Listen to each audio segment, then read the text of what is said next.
Hey everyone, Sawmill Charlie. Welcome back for another Friday night bee chat. I'm going to go ahead and get the link set up and all that. Let's see if I can get over here to the channel.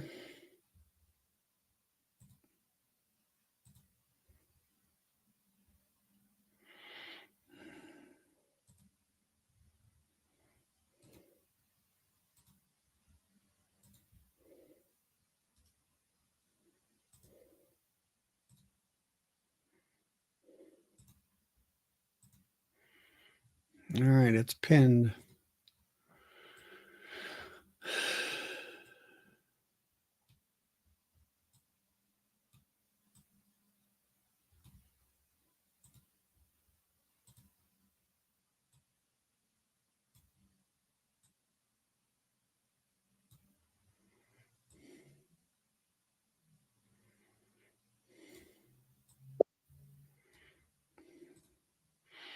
Hey, Mom. Hey, Charlie. Trying to get the darn two screens situated here. Gotcha. All right. All right. Here we go. We're in good shape now. I went through all three of my hives today, just the top, checking stores, and all looked good but one. One didn't have many bees in it, just a couple frames. Hmm. But it is what it is. I'm not going to combine or anything this time of year. Hey, Shane. So you went through three of them, and one of them was All dying but out. three. I went through all but three, so 30, All but three, 33 of them, 36 of them. right? Just just popping the lids up and checking inside of them. Mm-hmm. And one of them I thought maybe might have been was a dead out, I thought. And I said, oh no, it's got two frames of bees still. It only had 4 to 5 starting, so now it's down to two. Hey, did Aunt. Um, yeah, I know my bees were flying this afternoon. I put a bucket of pollen out there for them, and they were hammering that pretty darn good. They almost cleaned it out, and and all that kind of stuff. And so um, I'm gonna put that out tomorrow afternoon. It's supposed to be 55, and I'll maybe peep into a couple of them.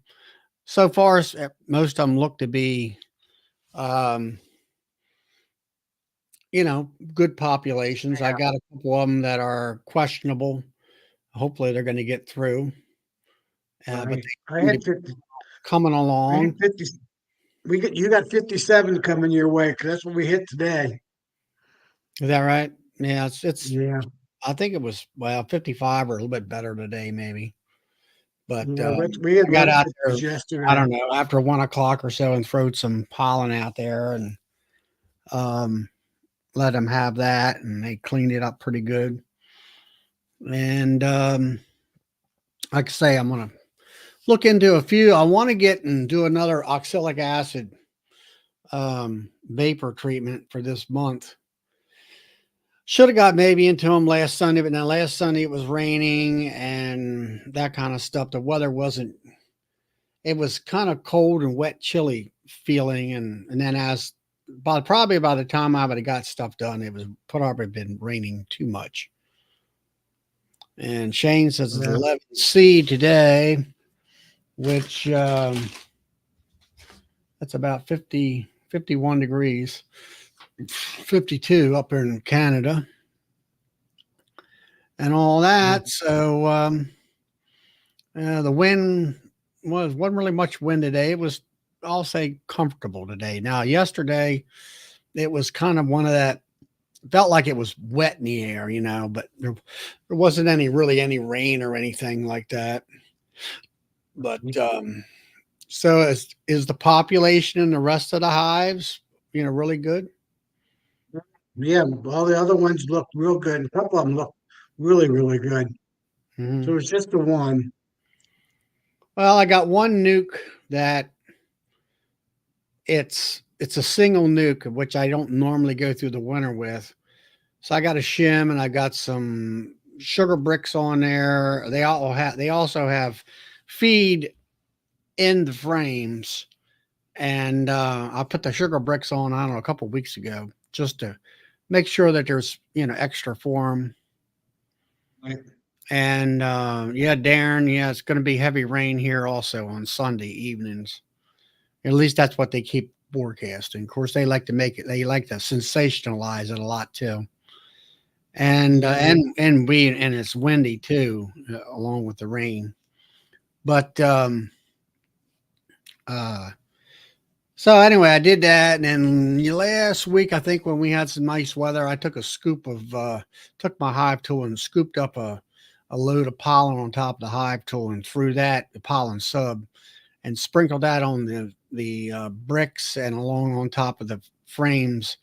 Try to They had some brood in there, and I could I had seen the queen in the past, and then there's another hive there behind me. I think it's at to about the fourth hive in from the end of that row behind my shoulder there, and um, I did find the queen that was originally I had a nuke. I put it there, but I put it in 10 frame, and I didn't want to deal with it. They got plenty of food. I sprinkled some pollen in there because they weren't really laying. And I guess it is December, so maybe as soon as the weather changes on the what is it, the 21st of December is when the days start to get longer. I 22nd is the first day longer. So the 21st is the last day.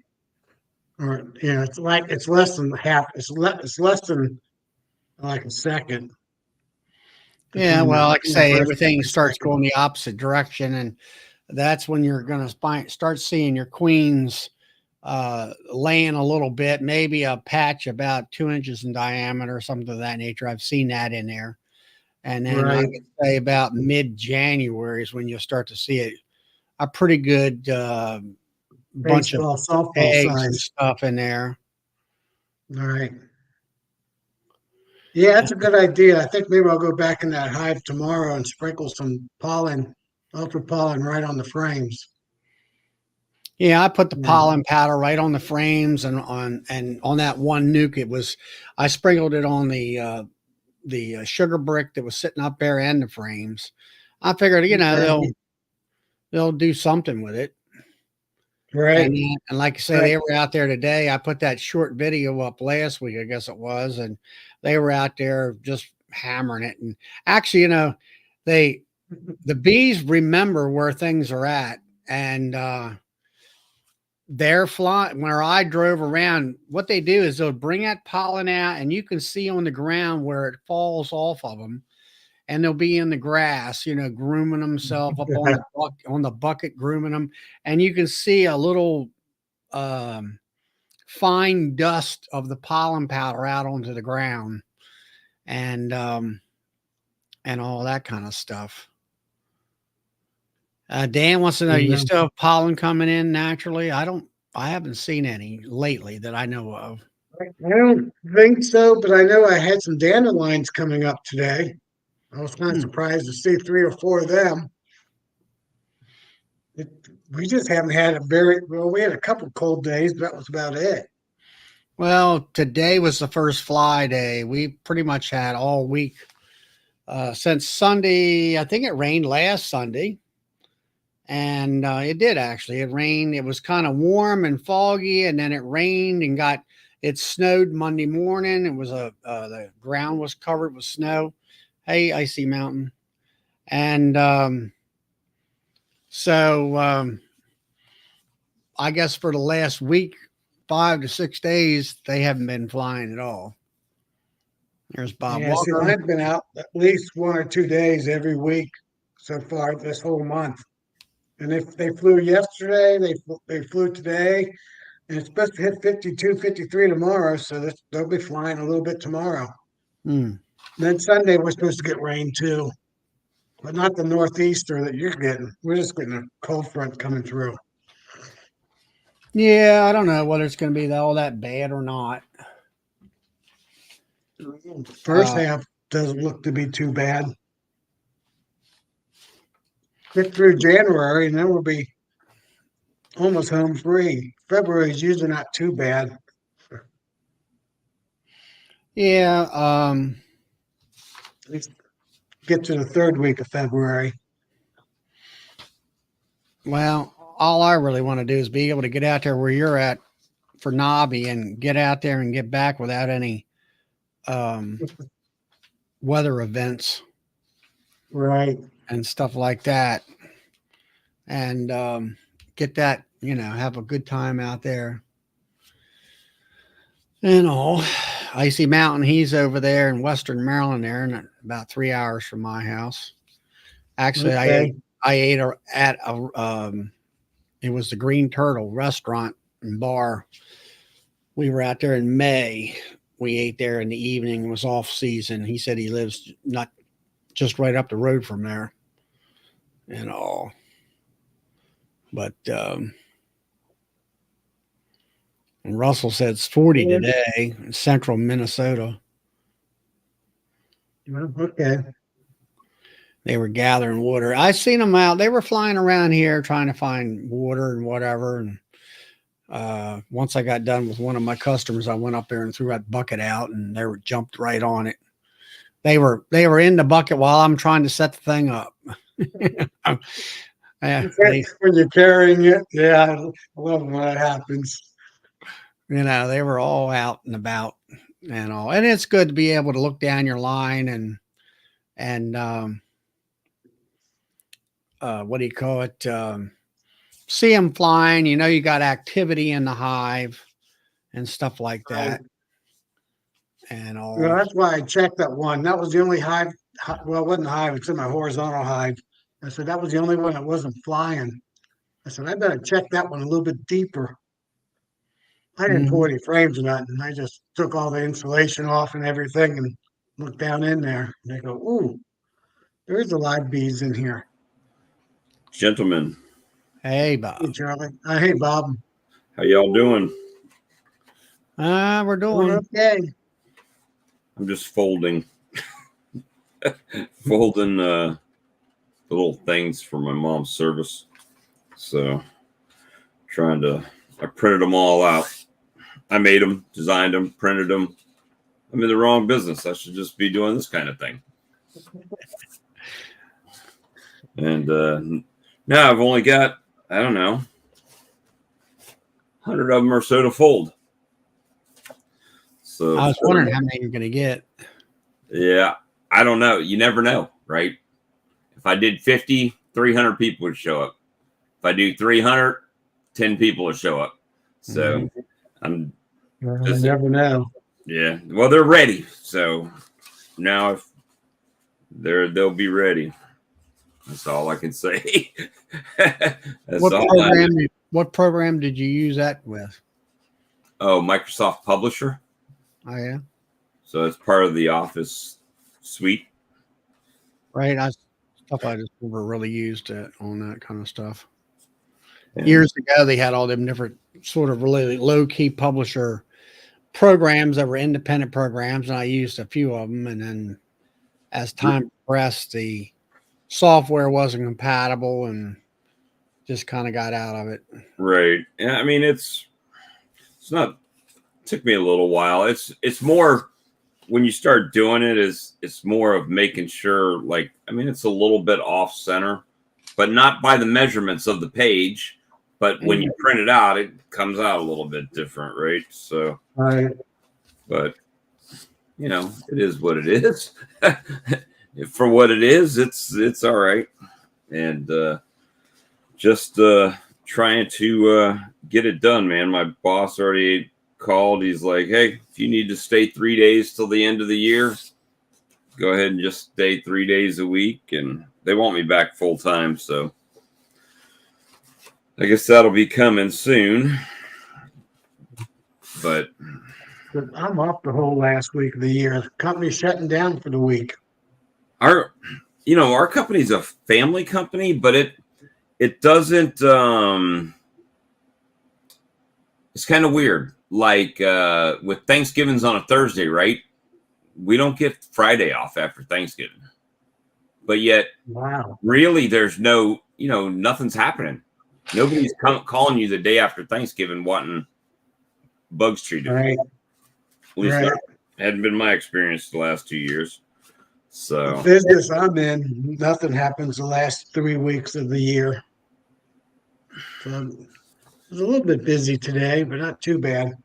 Yeah, most contracting type businesses, they'll shut down from Christmas until after New Year's and everything.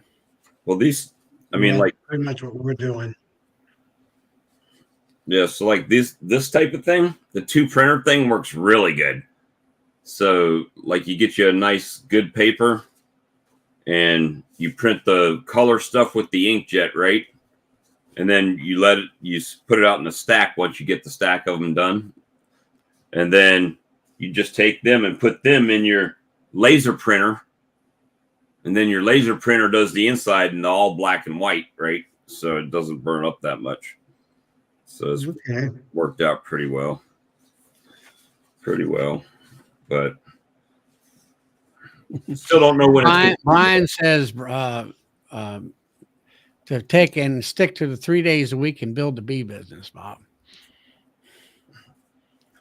Well, the whole thing is I don't know if the bee business is going to be able to stay here or not. I might be migratory and not by choice. Right. Just strap them all on the back of the truck and go. I was looking at a piece of land, and then the lady, it was a decent piece of land, that 2.5 acres, and the price was right when my buddy told me what the price was. Only out of nowhere, the lady that was selling it upped the price on it. So I was like, no. I told him point blank, if it's that price, I'll be over this afternoon with a check. Tell her to have the deed ready. And she, no, I'm going to hold out for this much an acre. I'm like, okay, well, keep holding, because I could have offered her what she was wanting, but then I would have been a little strapped for getting the stuff done that I do need to do out there, right? So that's the thing there. But it'll be different. Hopefully I can find something else maybe. But it's just a matter of Something will come your way. Yeah, I'm just looking. I like that one because it already had the well and septic and everything was already done on it. And the power was on it, power pole. And it was close to my buddy's house, actually, it was just really on the backside of his property over there. So he could, if I was out of town, he could check on me. And when he's out of town, I could check on him, type of thing. And Right. But wasn't to be. Unless property values drop and then the lady wants the money. But Right. See what happens after the holidays. oh yeah. Well, see, that was my thing. That's why I gave her that cash offer. I felt like, well, maybe she's hard up on cash and it's Christmas Right. time, right? And she's like, wow, that money could really come in handy. But that wasn't didn't happen. Wait till the first bills come in. Oh yeah. When the bill That starts, would be a good time. credit card bill starts coming in from Christmas. But other than that, I mean, it's cold. It was cold out today. The bees did get flying a little bit this afternoon. But I was doing a bunch of stuff today, so I didn't really mess with them too much. And then I set my alarm for my old man nap to make sure I was on time for Sawmill Charlie's bee farm. And I was laying in bed. I never heard an alarm. Looked at the clock. Oh, started 6 minutes ago. So, hence here I am. Long time. Tom came in and saved me. Yeah. Charlie, you got to be able to make it longer than like 6 minutes speaking. I don't know what else I'm supposed to sit here and talk about. I mean, well, before I got set up and everything, Tom was within a minute of coming in, I think. Well, usually Okay. you're like that. For me, it's like if I post a link, boop, boop, you're right there. Well, That's why So I try to I help. didn't have much help you going out. on tonight. what you got going on tonight? I said I didn't have much going on tonight. So I said, I'll do this. I could be working on my honey room, but I just wasn't motivated. You won't be. You're like me. You won't be motivated till it has to get done. Oh my god, I got to get it done by this time. It's like building frames and stuff for me. Those boxes, right? Right. I've got boxes that need to be put together, but they're so much easier to carry in stacks than they are in boxes. Right. I think I'll be starting on it tomorrow. Well, I moved all the equipment. I moved all my bee boxes, my honey boxes out of the room so I could tear down the wall to make it 3 times bigger I wish in my barn. it's how. So that building behind you is going to be your honey house, or is your Yeah, honey house? well, yeah, the back. Let me get my. Oh, it won't work from background, but yeah, the back part of it, all the It's way across a the regular, back, all the way across. isn't it a workplace or a garage for your cars or whatever? It's a little bit. It's mostly bees now. I do keep my truck in there, but once I get rid of my car to my son, I'll be parking my truck in the garage. And I got my workbench in there. I do keep my lawnmower and stuff like that in there. I keep my solar panel controller and compressor and all that in the corner. So it kind of does a little bit of everything. But it's my bee barn. Yep, it takes a lot of More than space. half of it's bee stuff. The whole side that you see out to about 3, 4 feet, no more than that, probably 5 feet, is all bees stuff. Mhm. So, hey James, I just wanted to say hi to you. Hopefully everything's well up in Alberta. Maybe I'll do a video on that inside my barn. Put a little content out there Yeah, Interesting. for the honey room. yeah. I think we told you to kind of divide it off and make a honey house out of part of it with the extract. Did you get a 30 Right. frame extractor? Didn't you buy one of No, them? no, not yet. And well, you could probably buy Roberts. You can buy Roberts on Cat for an extractor, and you'd be right there. You got what? How many hives is it? 40? Yeah. 40 production hives?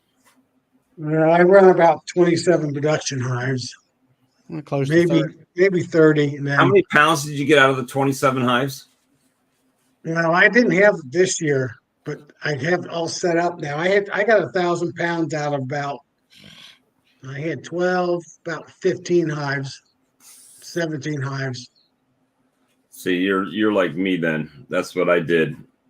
Is I did do splits and grow the apiary, but the only production hives I really had are the ones that I started the year with, right? Right, The rest of them right. were growing to try to fill boxes and stuff. And if they made a little, then they made a little bit, but most of them were just regular. But next year, Right. 12 of them were production hives, and then I did those uh, 4, 3, 6 frame boxes, 12 more hives. And I bought all packages from those babies from the South, and I kind of did an experiment to see how many of them would make it through winter. And they didn't do very good. I was going to requeen them, then they would have been fine, but I wanted to see, and I only got 3 left out of 12. I sold a pack of Appy tablets today. Oh, yeah. Okay, Well, that's good. it was later, so I haven't packed it up to send it yet. So Brian wants to know where you sell your honey at, Tom. I sell it in 4 different stores around my area. Hey, Phil. So I just sell. I got 2 hardware stores, a meat store, are they like and a garden like center. a Ace True Value or something, like your local horse and farm store type of place? Yeah, I got two of those, and they sell them pretty good, especially the one. And then actually, my best seller is actually a home and garden store. Really? But not so much in the wintertime, but in the summertime, they sell a heck of it. A lot of walk-in traffic. Yeah, but people buying flowers and stuff like that, and then they go up to the counter and they see the honey sitting there, and they grab a bottle. So The here's your wholesale percentage. Well, I sell 90% of my honey wholesale. but you do like a 70-30 split, right? So whatever the retail price is, you get 70%. Yes, right. 70/30 wholesale. And then I sell some at work. My wife sells some at work. So what's That's not normal? wholesale. If you sell it at that garden center or whatever, what do you get per pound out of it? I get $9. That's decent. Yeah. And they sell it for like $14. And then when I sell it myself, I sell it for $12 Right. in between the two. Yeah, Yeah. I got all four of them right now, all 70/30. I had one at 60/40, but I talked them into changing it to 70/30. Here at the state fair, the one club that has the honey booth there, they were what do you call it, consigning honey, and they were selling it, I'll say, for 15, and they if I would have took my honey there, I could get $9 a bottle, and Okay. all that. So that's not a bad thing. What's chai cream honey? Or is that how you pronounce that? CHAI? Or Chinese cream honey? Chia. It's like chia seed, right? I guess. Yeah, I want to do some cream honey next. Well, I don't know. And put that on the shelf. What's the type of tea? Oh, a chai tea. Oh, CHAI. I thought it was like CHIA. It's chia. Like chia. Yeah. Okay. This is gonna suck. All this folding. You have to have a folding machine. Yeah, well, I don't do this, but once every 20 years. Yeah. My dad passed away 21 years ago this year, so it'll be 22 years coming up. So it's just one of those things. My dad. Yeah. It's, 22 for my dad and 3 for my mom. And I'm not really cheap, but doing stuff like this here does save some money from what they charge at like the funeral home. And considering I'm the only one donating and that doing anything about it, right? So that's the other thing. One paying it. Yep. So let's see. Not and wanting not to run out. How do you judge what you need for the year? It's you produce as much as possible for the year. Well, the thing is, like for me, I think so like what you're saying with creamed honey, right, Tom? So regular honey, it doesn't matter, right? You just sell it because it's all the same thing. Where I started running into issues was how many of this do I make and how many of that do I make, because I haven't sold any of that before, right? So now that's why I haven't either. 2 hot honeys, 5 cream. And that question, I go by how many bottles I sell a day on average out of my locations. And then I know how many pounds that is per day. Then I just do my 365 days and say, okay, that's 1,500 pounds I need, or whatever it is. So my goal is to get right now I'm at two bottles a day, 3 bottles a day, 2.5. So my goal is to get up to 5 bottles a day. And if I get up to that, I need to pull over 2,000 pounds, 2,500 pounds, 2,200 pounds of honey. Hmm. I don't, Ziggy, I guess my situation was I just kept adding hives and, I always wanted at least 500 pounds of honey. And I kept adding honey production hives.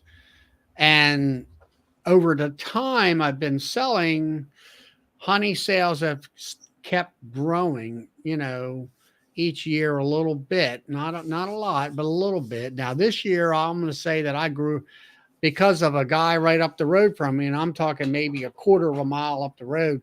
He quit selling honey, so he's been pointing his customers to me. So I've grown this year more than any time because of a competitor going out of business. And right now, I sat down Thanksgiving and I've been averaging 20 pounds a week. And then the last 3 weeks, I've been averaging 30 pounds a week. So You'll run out fast. I'm almost at 1,100 pounds sold this year. By the end of the year, I definitely have 1,100 pounds. And I will. So my plans is originally my business plan, I guess you would call it. I thought that the money would be in selling bees. So I had about 24, 25 nukes. I would keep each year, and I'd have 6 or 8 hives, honey hives. And I think I got up to about 10 honey hives. And then I had a friend of mine, he wanted me to keep his bees for him. He would buy all the supplies. And I had a couple hives over there. So then I had actually 12 honey hives. So when he passed away and they kind of quit on me over there, and I got tired of traveling to his place. Even though it's only 50 with traffic, it's 20 minutes one way. It's just a hassle. And especially if you forget stuff or you needed stuff that you didn't know that you needed it. So I upped my hives to 12. Either last year, I think it was 2 years ago and 2 springs ago. And I got rid of 4 nukes and added 2 production hives. And then this spring, I will sell 4 more nukes out for the next stand over. And I will get rid of 4 more nukes, and I'm going to add another 2 production hives to keep up with demand. And I'm going to have at least 14 production honey hives and 16 nukes. And that still keeps me at 30 hives altogether. Right now I got like 8 nukes already pre-ordered. I'll sell at least 10, maybe a little bit more this year. My biggest, it's about 30 hives. I had gotten up to close to 40 some hives, and it was just a lot of work for me. And being by myself. So I knew 30 seems to be a good number for me. And then dealing with, okay, I'm reading Ziggy's stuff now along the lines of what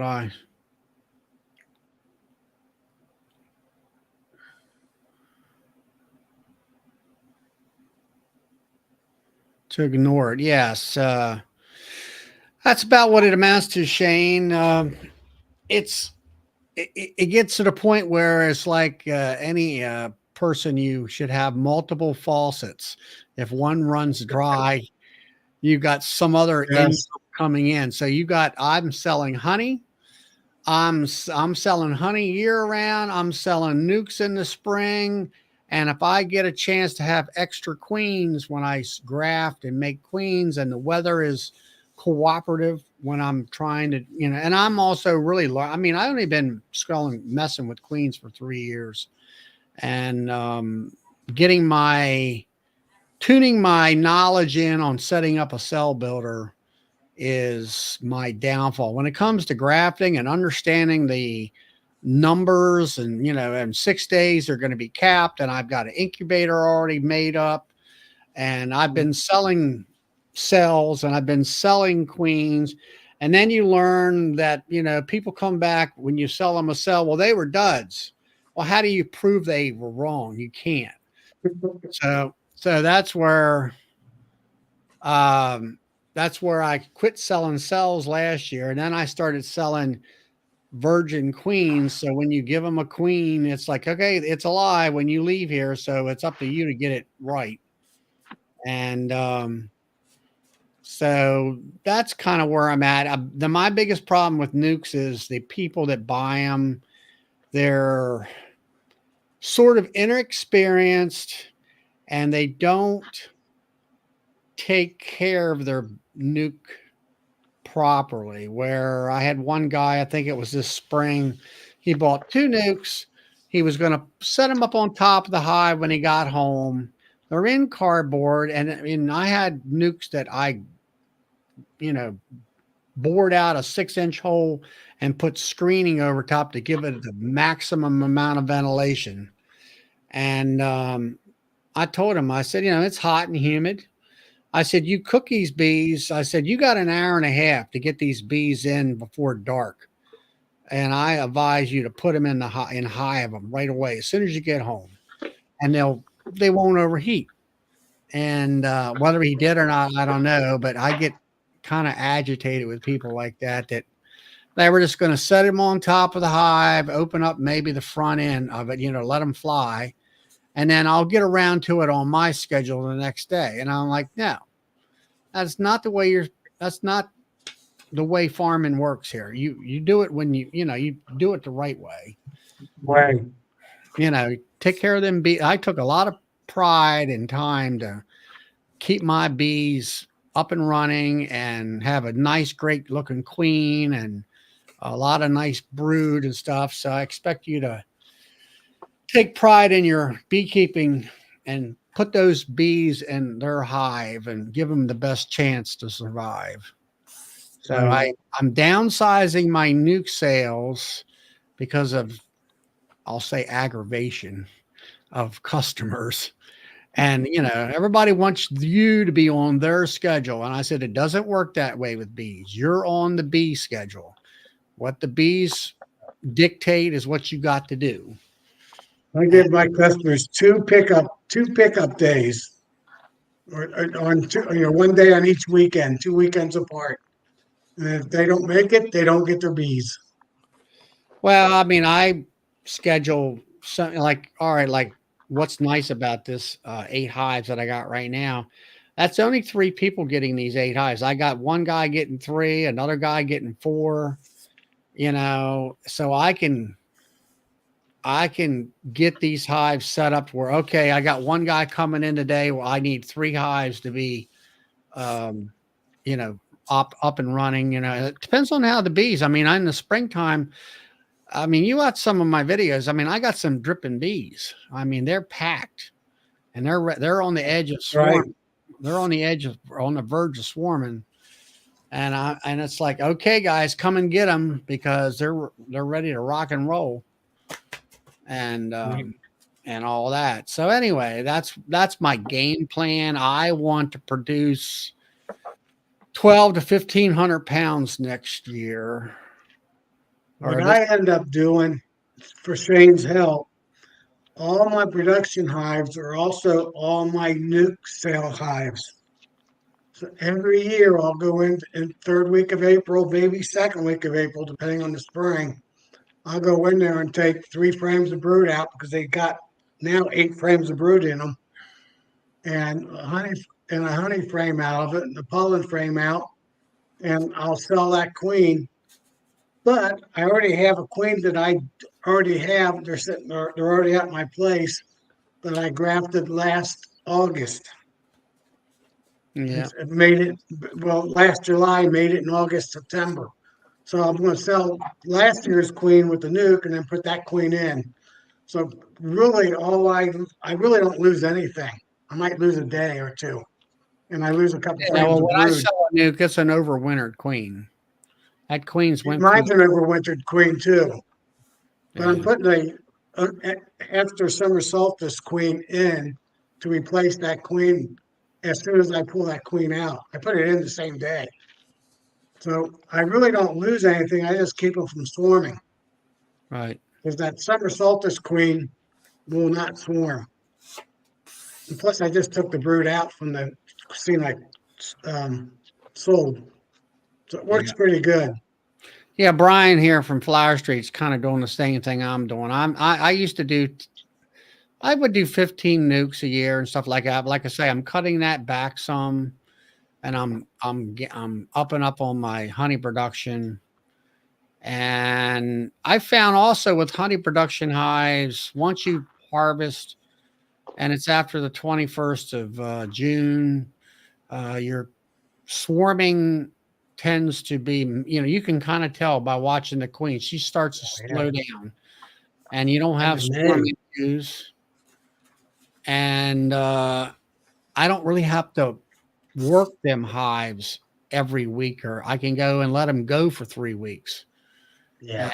and not have to really look at them. And it's like here we have spotted lanternfly that's come in. A lot of people cuss that bug that came in, and all that. It was the first year, like, oh my goodness, and I was even there with right, complaining about it. But then we found that the bees suck up the honeydew off of them and filled my top hive supers on my production hives to where there's 50 pounds of honey in there at least. And I mean, I cut my sugar bill back because of that. And they get through the summer, late summer, quote, dearth. We don't have a dearth anymore. We have that honeydew coming in. Hopefully it continues. Yeah. The bugs weren't as bad this year, but I still say they're going to still be here. And that helps me We out, don't, the bees out.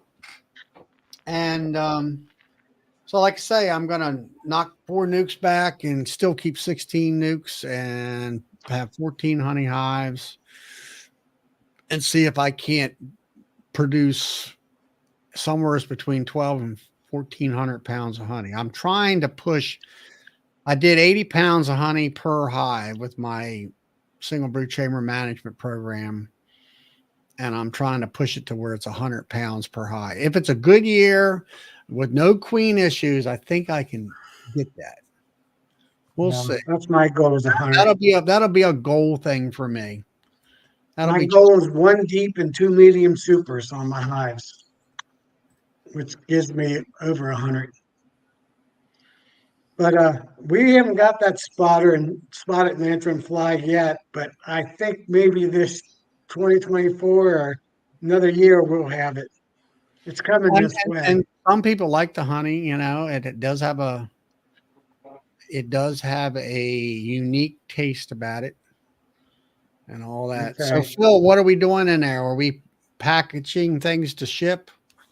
Yeah, can you hear me okay? Yeah. Okay. This microphone kind of went weird on me last night when I was on that live at Ricky's live. But well, I'm doing a whole lot of stuff. I got some candles going here, and I'm melting wax over there for lip balm. And then I was just What's that? unpacking What's that black this right canister? here. Yeah, that right there. Yeah, that's my wax melter. It's got this little valve. You just put these are the forms, wax forms. Put these under there, and you can turn it on. It's got a So real nice is that control on it. designed for a candle operation? Yeah, it is, and it's got a. What's nice about it, I've had it off for a little while, so I don't know if the wax is hardened or not. Yeah, it is. It's got a drain right in the center. It's kind of like a coffee pot. You know those old coffee pots that the churches have. Mm-hmm. It's kind of like that, but yeah, it's got a drain right out of the bottom of it. It's got a pretty nice temperature control. Brian at Flower Street Farms got one too. I think. I'd like to know how. I would like. I see Brian's on. I can't see the comments, by the way, guys. But I did have to heat this up with my heat gun because it was clogged right here at the tip. But this really, once it gets going, this doesn't clog up. That's the complaint a lot of people have with the valves is the wax hardens in them. But it does this heats up pretty good, but it will for the very first time. I've used it several times. The very first time it clogged up on me just at the tip of it. Thanks, But, Norman. Brian says we're going to use ours to make dip tapers. Haven't used it yet. He said he's going to use it for, I think, tapered candles. Tapered candles. But one thing, here's something that's pretty cool. Just today, I got 2 jars of honey from a guy in Washington State. Wasn't DC, but this guy came by the farmer's market several months ago, and he was on an airplane, so he couldn't buy any of my honey. So I said, well, let's just swap honey, and I sent him some of my honey. He just sent me. I got this today, but it's 2 really nice glass jars. Let me see if I can. One of them's a little bit lighter than the other. Yeah. I think one of them's a spring and one's a later summer. But and then Brian says that his valve clogs also, and he uses the heat gun to clean it out. That's what I do on mine. But yeah, mine doesn't. This one's the first time it's ever clogged, but it didn't take long to get it. I'm gonna taste this honey real quick. Ooh, it's thick. Kind of cool, I guess.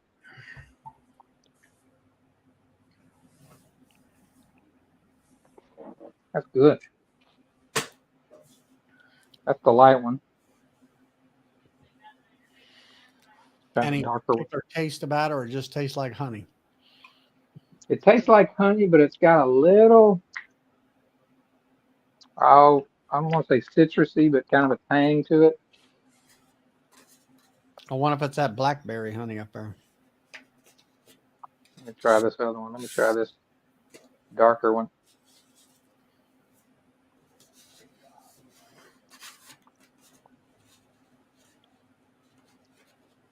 They're very similar.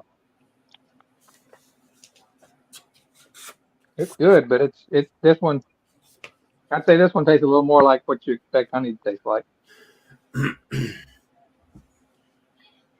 But What's the definition of what honey's supposed to taste like? Like honey.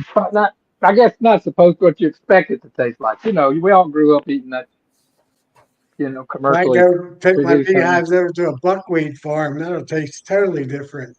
Yeah, now buckwheat, that's like tasting motor oil. Looks like motor oil. Well, it's kind of like my Capel honey tastes closer to what people use or expect honey to taste like, but my Richland honey was totally unique. And of course, fall honey tastes very unique. But yeah, y'all were talking about how much honey. This year, my honey came out really light, which is one of the first years in the last 5-6 years I've had honey that light. But our black locust trees bloom big time this year.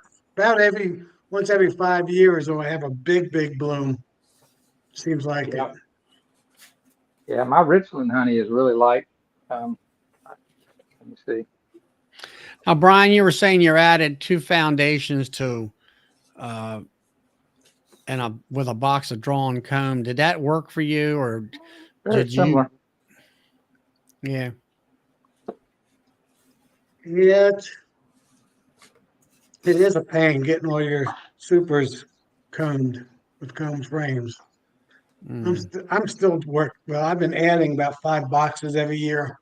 This will be hopefully my last year adding more than 1 or 2 supers that need.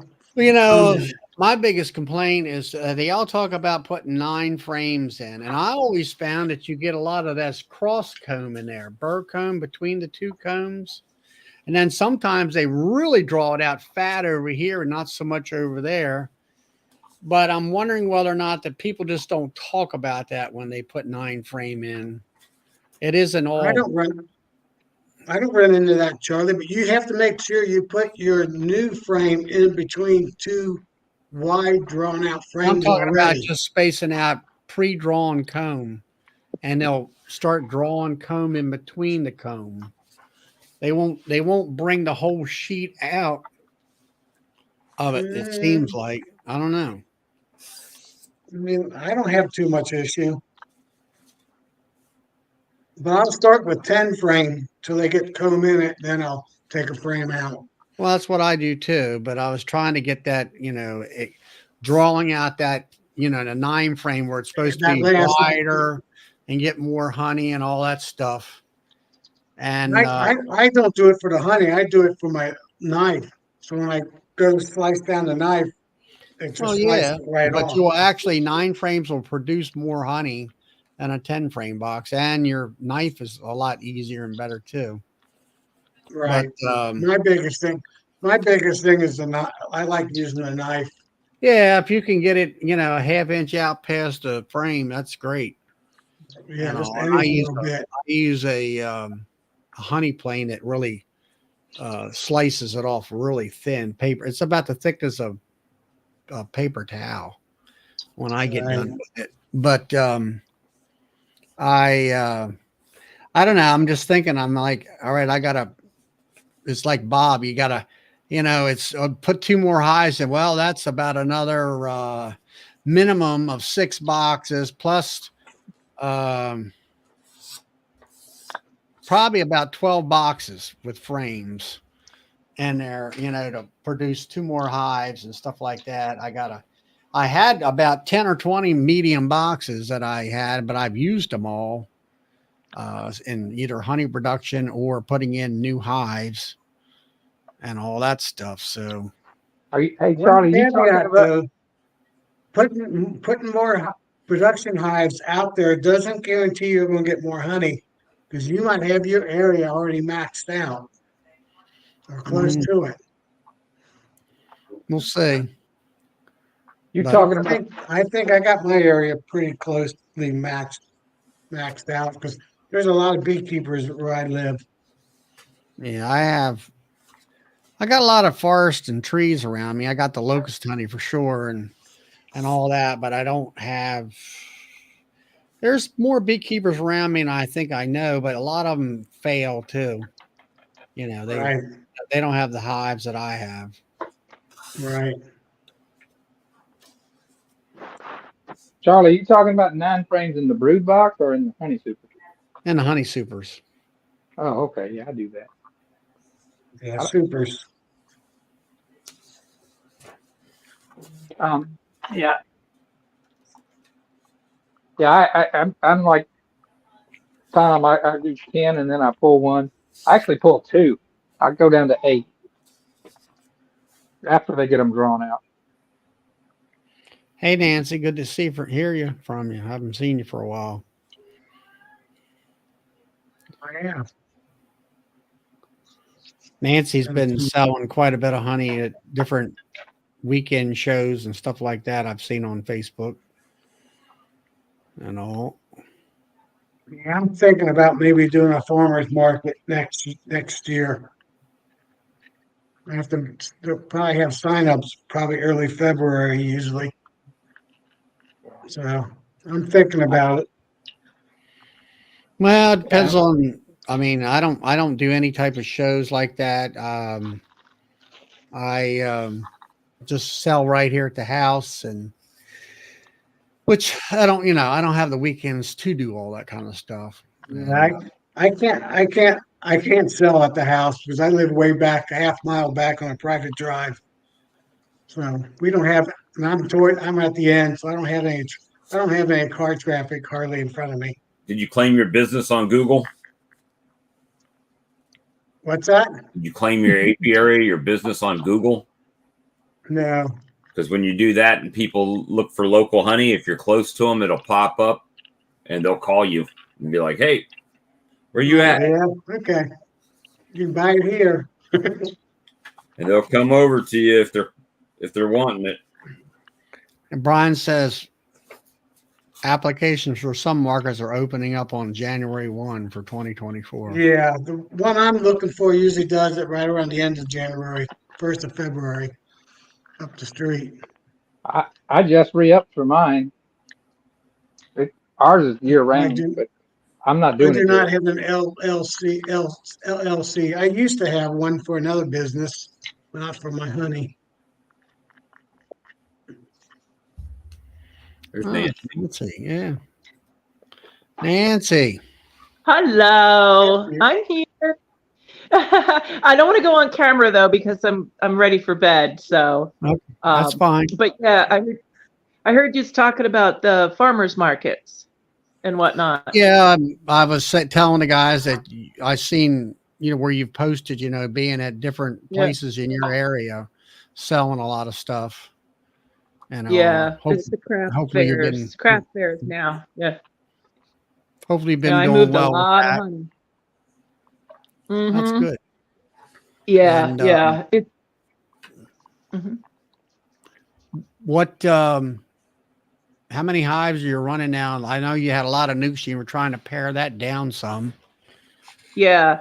I went into winter with 27, so I'm down quite a bit, but I kind of went full time. I think it was May, June, something like Mm, that this year.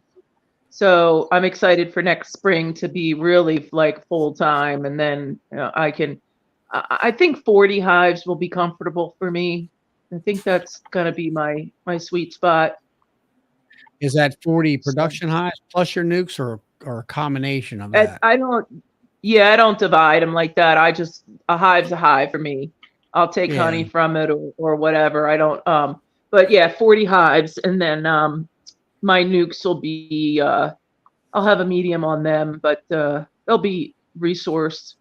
And I think I have five of those now.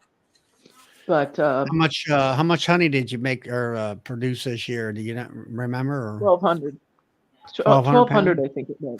Yeah, That's between me and my friend, she has the extraction room and she has the setup, and I think she extracted. I think we did 3,000 between the two of us, but we don't mix the honey. Like one day is all mine, and then another full day is all her.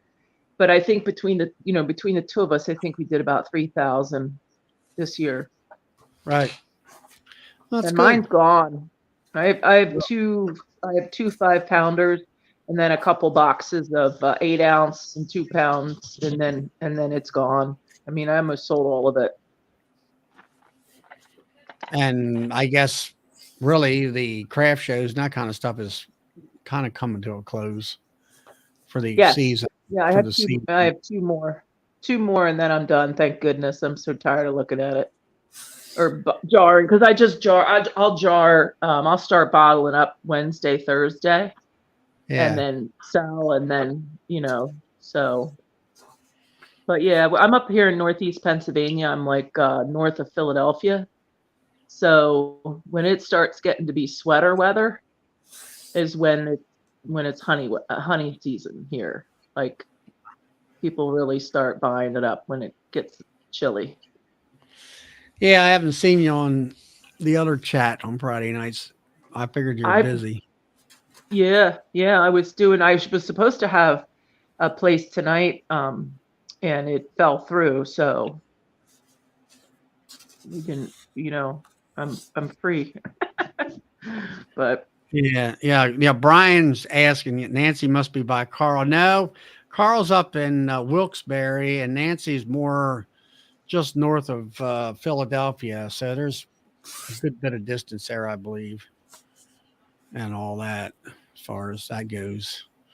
And then you'll be going to Nobby, obviously, here in a I few weeks. know, is that what we're calling it?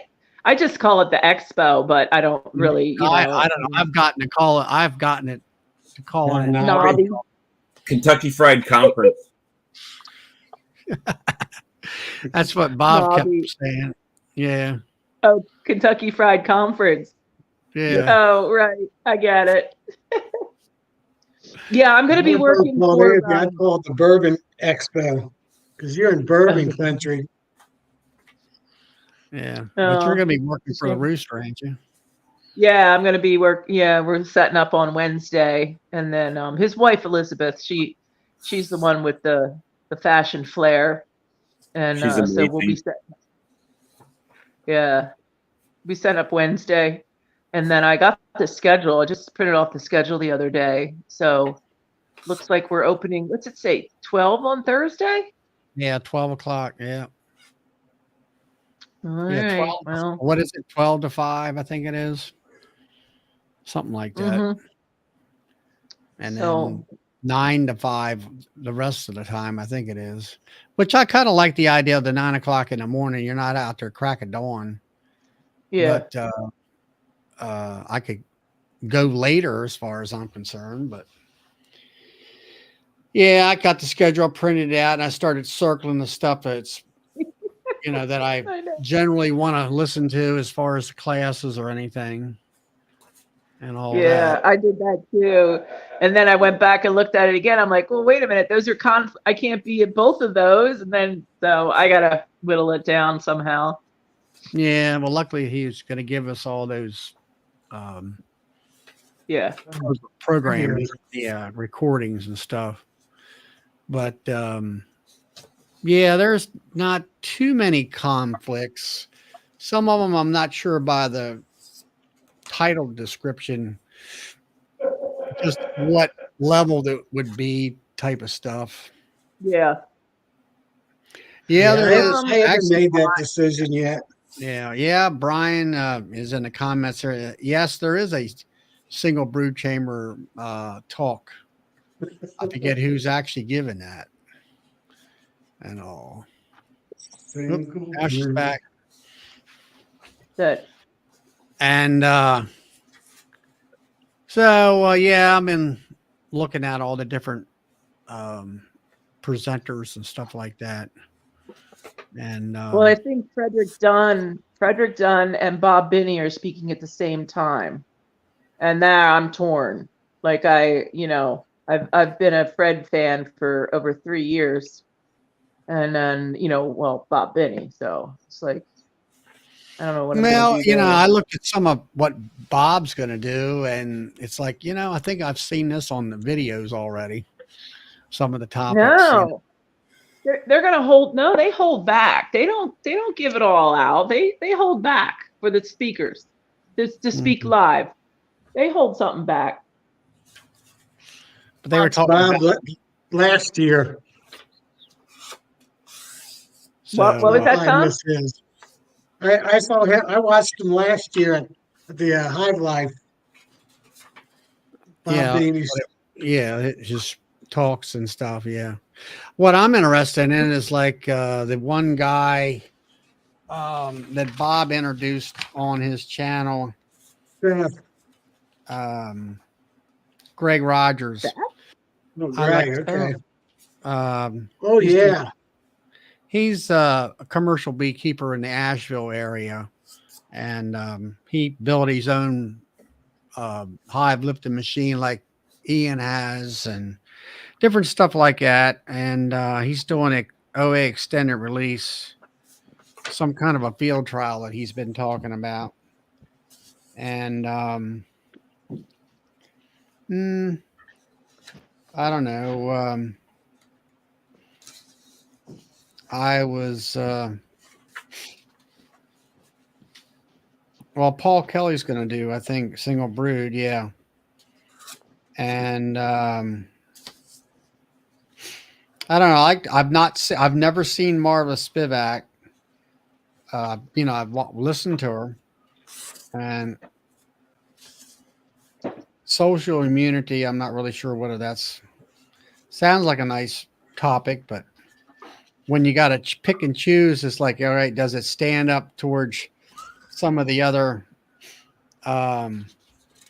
topics out there, and that kind of thing.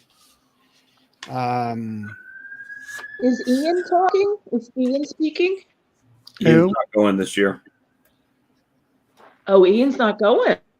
No, Ian's not coming this year. Oh, wow. All right.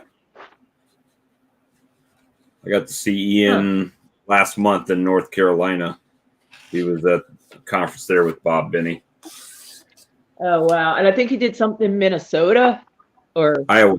something. Well, he was at Iowa. He may have went to Minnesota as well. I don't know. I'm not sure. He's been pretty Bob, Yeah. Yeah, Bob got to, as he calls it, sit at the big boys table with their. Yeah, I got to the grown-ups table this year. I was with Bob Did Benny ya? and Ian Stepler at dinner.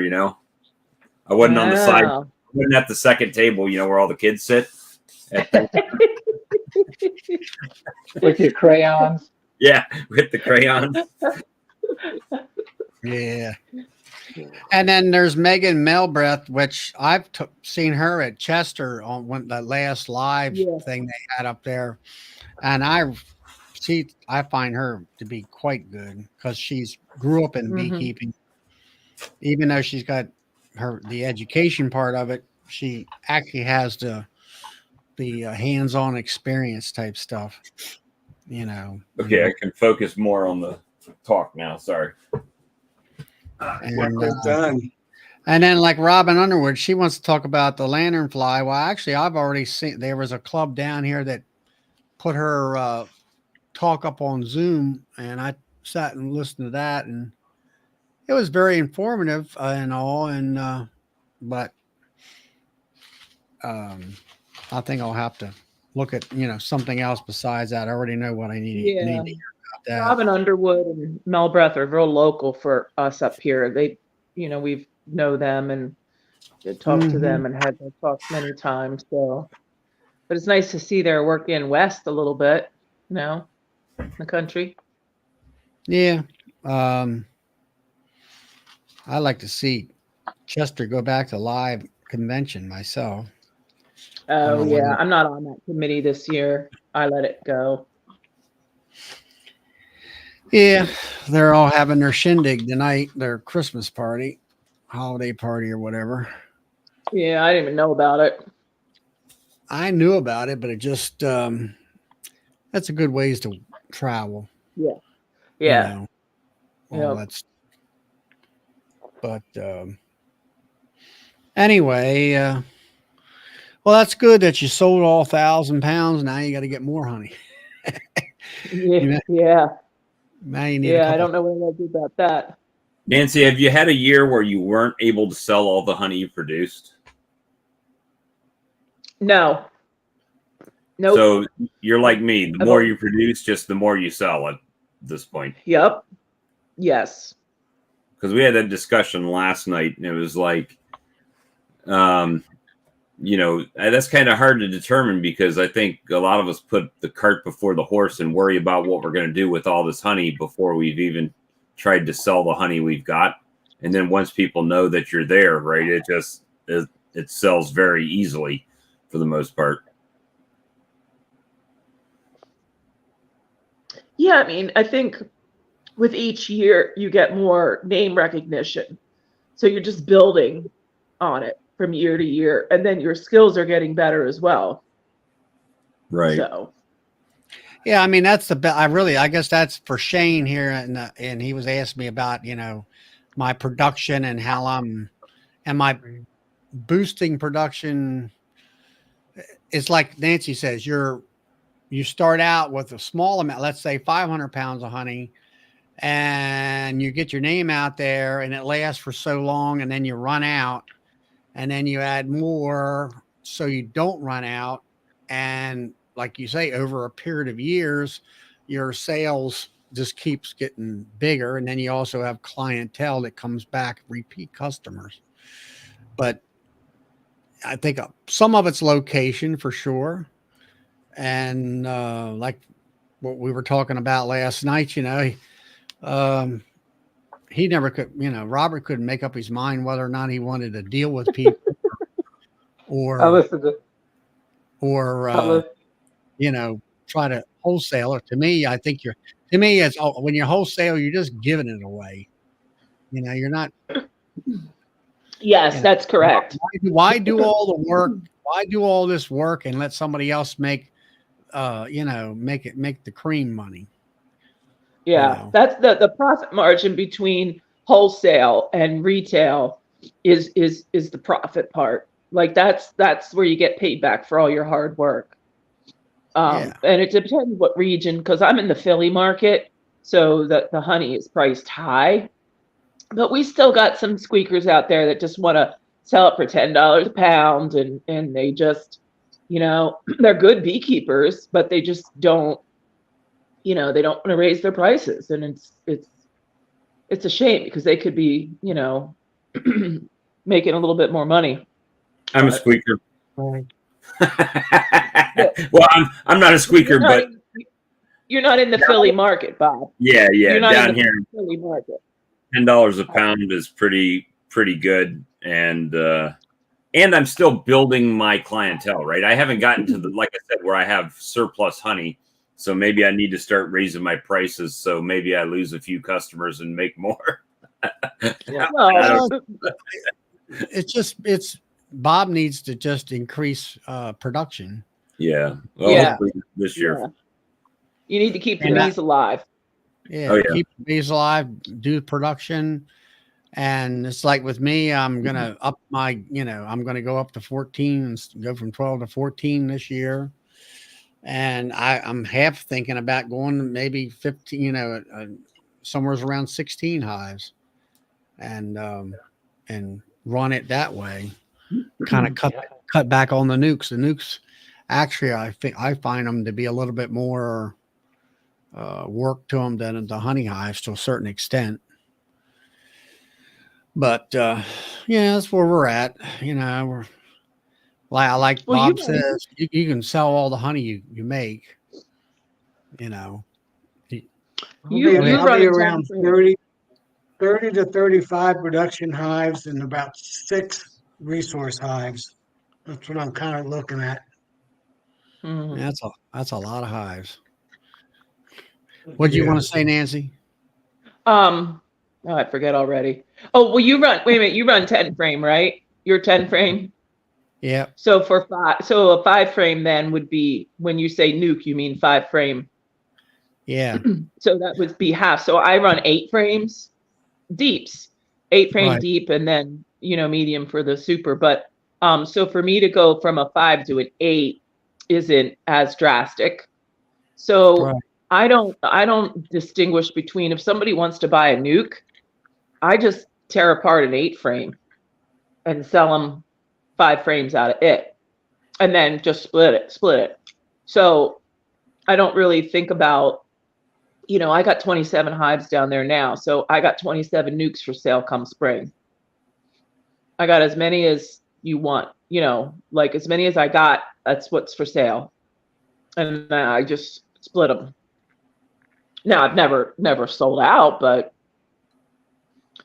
Right. But the what's thing his of it is, name? you're cutting back your swarm problem too there too. You're Oh selling yeah.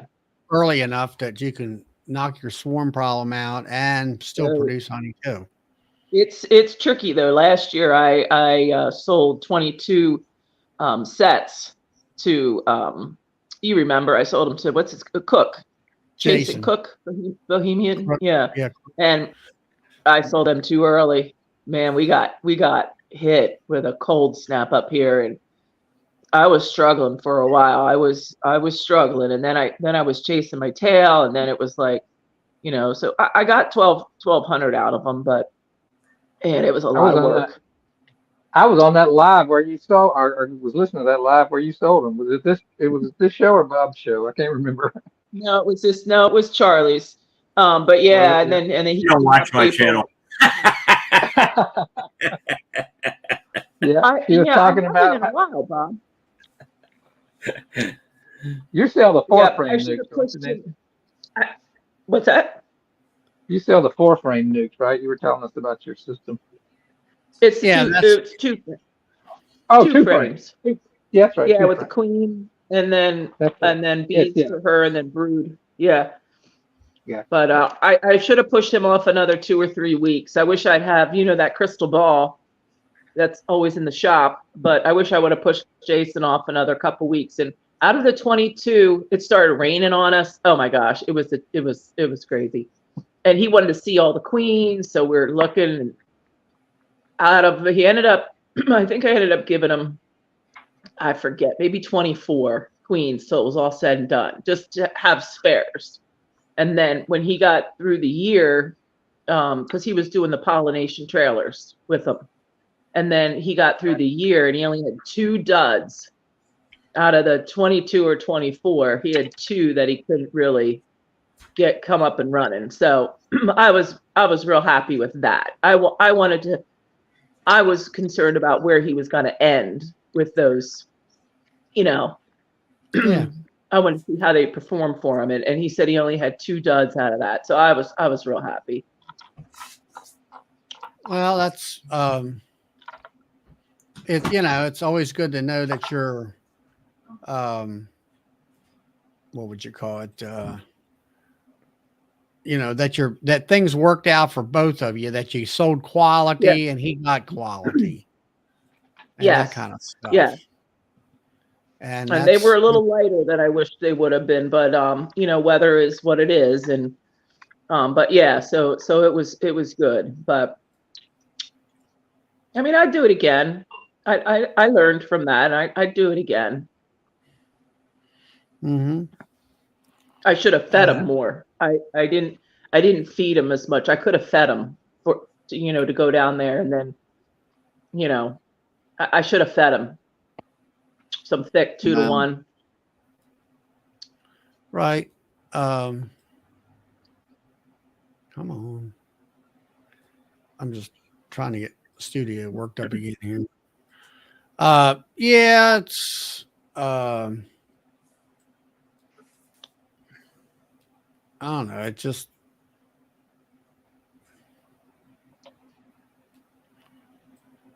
there we go.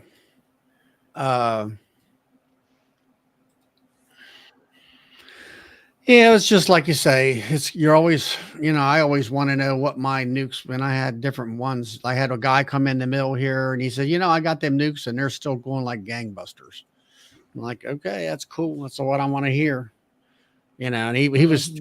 I think his idea behind it was local nukes, and they were bred to the environment, I guess you would say. And Yeah. I'm not sure whether that really plays out or not, but and all that stuff. Brian's got to leave. All right, Brian, good to see you tonight. But yeah, it's always good to have good feedback, after selling especially bees to somebody else that knows what they're doing too. And all that. And but how do I get back to so I was looking at the chat, Charlie. How do I get back to the screen where I see you guys? What are you on a phone? You're on a phone. No, I'm on a tablet. A tablet. Oh, wait, here we go. Hold on. Oh, I got it. I figured it out. Okay. Yeah. But anyway, so that's what's happening here. I mean, today I was putting out some, like I say, put some pollen powder out, and they've been going at it that way. I presume that's not going to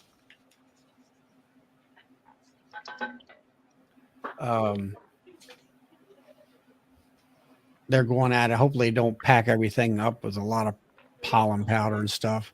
Hopefully they utilize it and stuff.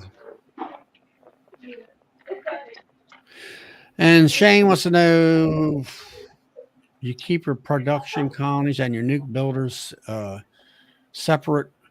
Yeah, I run my nukes in 5-frame nuke hives, and I run my 10-frame production hives in their own 10-frame hives, but I keep them at the same yard. They're all in one big line. I don't seem to have any problems of robbing or, one heavy duty hive killing another hive. The only problem I ever had was if I have 2-frame mating nukes in the same yard, which I do. If you put a bottle of sugar water on there, that's just regular sugar water, they will smell that, and then big hives will come to those little 2-frame mating boxes and kill them over that sugar water, especially if it's in the dirt area. So I use Pro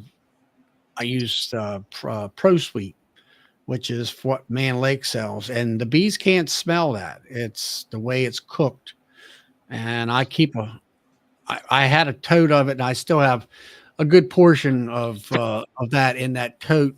And I use that while I'm getting queens mated, and they got food going into their little 2-frame box, and then they don't get robbed out by the bigger hives and stuff like that.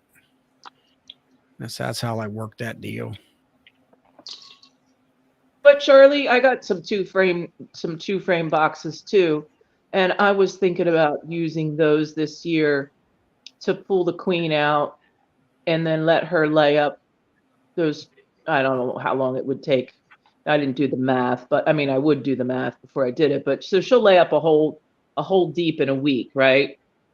So it's the 21 Yeah. days, and you treat this is Fred's theory, but you treat the major hive, the original hive, for mites, and then you treat the 2-framer for mites, and then you can put the queen back in. And you can drop your mite numbers, because the OAV is only going to keep you at minimum. It's not going to really give you a good kill, but the way to get a good kill with it is to pull her out. Yeah, I like, several years back, 2 years back or so, I used to treat September into October, like once or twice a week for 6 consecutive weeks until the time change. And I found that just didn't really work. I lost a bunch of bees one year, a lot of nukes one year, over 60%. So I swapped it up, and I don't know how Aprivar working. This new Aprivar is working, but I did the Aprivar. Then I come back in September when the weather dropped. Like this week, we had 100-degree weather for a week, and then we dropped into the 70s, 75, 78 degrees for consecutive weeks. I throw the darn Formic Pro strips on there. I think that really works, getting underneath the capping and killing mites. And then I feed after this year. I fed after that, and then November I went in about every 2 weeks, as long as we had some 45 to 48-degree weather. Everybody's in the hive, and I blew OA vapor in. And then I have the chloroplast underneath my screen bottoms, and then I pulled that out about 3 days later to see what kind of a drop, to kind of get an indication of what is happening. And this year it doesn't seem like we had much of a drop. I mean, very minimal amount of mites. I'm talking like, you might count 25 mites on a drop, which is nothing in a big hive. And so now I'm looking at maybe this weekend, if I can get at there, I don't know, let's say a Sunday morning before the rain hits and it's kind of cool at 45, 48. Now it take me about an hour and a half and I'm done. And that'll be good for a couple weeks, and then come back in a couple, probably be after the first of the year, I'll hit them again. But I'll treat them once or twice a month with OA all the way up until March. And me too. And I don't have, and the bee inspector came and did inspection for the National Honeybee Survey, which they did. She went and did that for Jason this year. And so my returns of my inspection of this time last year was a 0.2% infestation, which is less than 1%. And I was happy with that. I just proved that my mite treatment program works. And then I've been feeding Apis Biologic, in my feed in the fall, and that you come into the spring and you got bees galore. And it's like, if I can maintain that amount of bee volume throughout the honey season, I think I can possibly get close to 100 pounds per hive if the weather cooperates, along with the blossom. I got some of that last year at the last year's Hive Life, and I just, it was not user friendly for me. I got the 2 packets of it. It was like a powder, and it was Mhm. in you know, metric units, and I mix 5-gallon buckets at a time and feed, and I just couldn't figure out how to use that. Like, Eighth I of a don't know, it just teaspoon per gallon. eighth of a teaspoon. Well, I don't know what was in that envelope. It's like $15 for an envelope last year, Nah, more and than I that. don't know. It's more than that. Oh, was it? But the thing is that I think, Charlie, what do we figure out? A half a teaspoon or a teaspoon It's for 40 gallons? for 40 gallons is 1 tablespoon. Well, 40 gallons. I'm just doing 5. Right. Yeah, so like I don't know how, like it just wasn't user friendly. So I did attempt it, and then it just seemed like I couldn't mix it in. I used my drill and a paint stir, and it just wasn't mixing See, in. that's And how I blah, know blah. she don't watch my stuff. No, So no, you I just don't watch you, Bob. I don't know when you're on. I really don't know when you're on, but Tuesday nights mostly and Thursdays. But the so what you do is you just take it and put it in a small jar and put a little water in it. I put it in a mason jar and I just shake the crap out of it, and then I mix that in, and then mix that with my sugar water, right? So, and I make it a water solution first, and then I mix it in. And Yeah, now that was one thing that I did how last year. much I is had it? a 40-gallon batch, and I would put a tablespoon of powder in there. Well, this year I took a blender that I have for the bee yard out of a new to me shop, and I'll take 3/4 of a quart of water and throw that in there and blend it, and then pour that in my quart and take it downstairs and just dump it all into the tank and let it blend that way. And it seems to work well.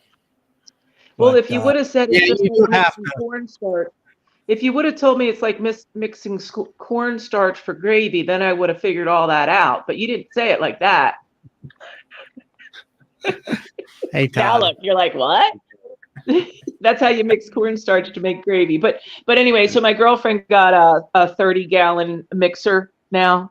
So when we go to mix up, I'll take a batch and I'll do the in the spring, I'll do that Apex biological.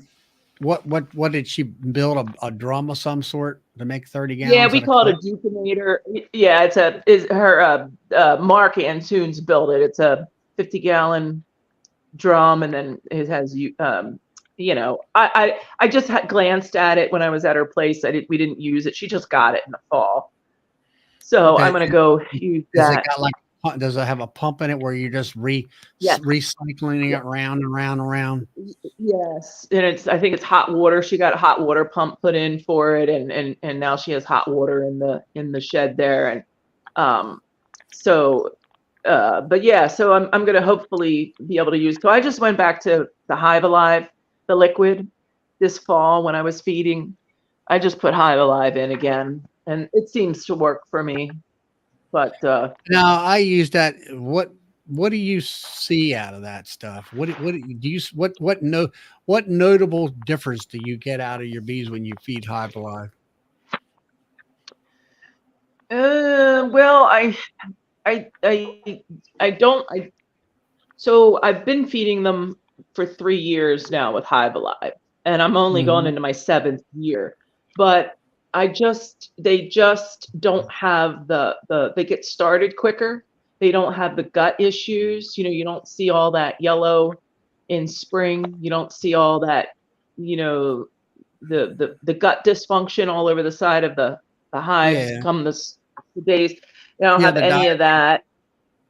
Yeah, I mean, I don't know. I'm just constantly thinking about flushing out their guts to try to keep them as healthy as possible. And I also have been using the powder. Bob Binney just started using it this Super this DFM. year. Yeah. Yeah, Direct I've been feed wondering about microbial. that. But I've read up on Super DFM, but knowing somebody what they actually see is what I would rather hear. So the direct feed microbial, what I do with that is when I start to see K-wing or start to see the wing virus with the deformed wing virus, or I Mhm. start to see bulb B virus, the paralyzed, the ones, don't have any hair and walk around, make Right. a lot of Yeah. racket.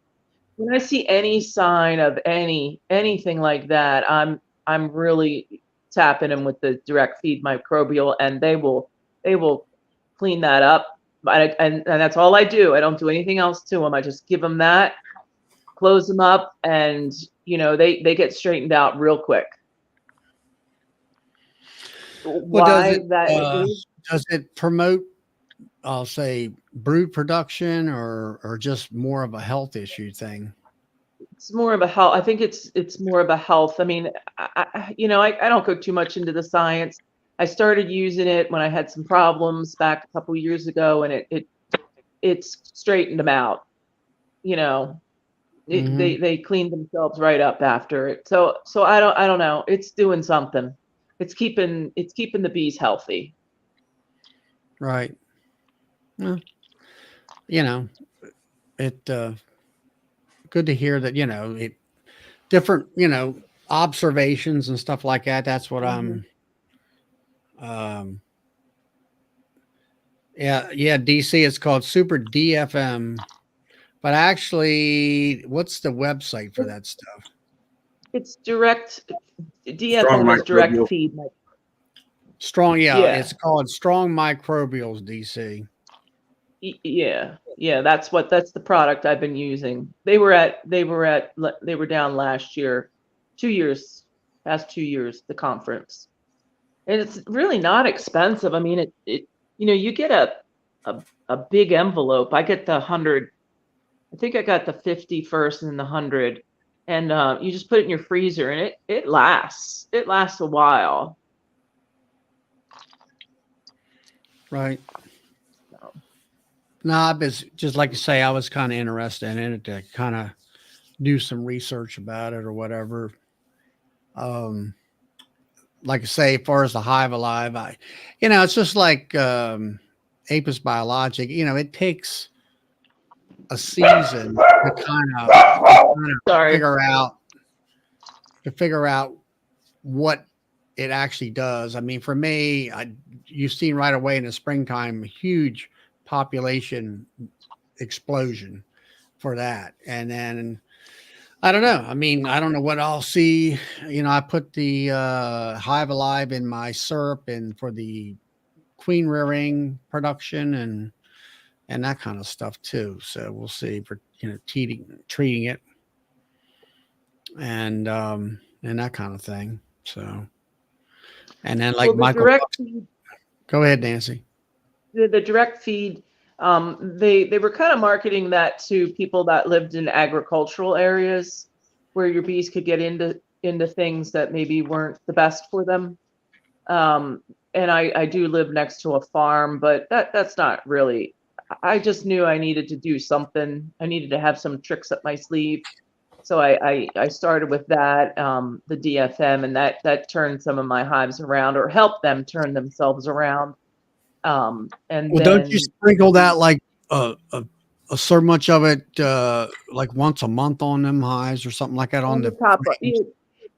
just when you do an inspection, so if I don't do all of them. Like if I'm in there and I'm starting to see things aren't looking so, like I said, you start seeing some of the viruses from the mites showing up.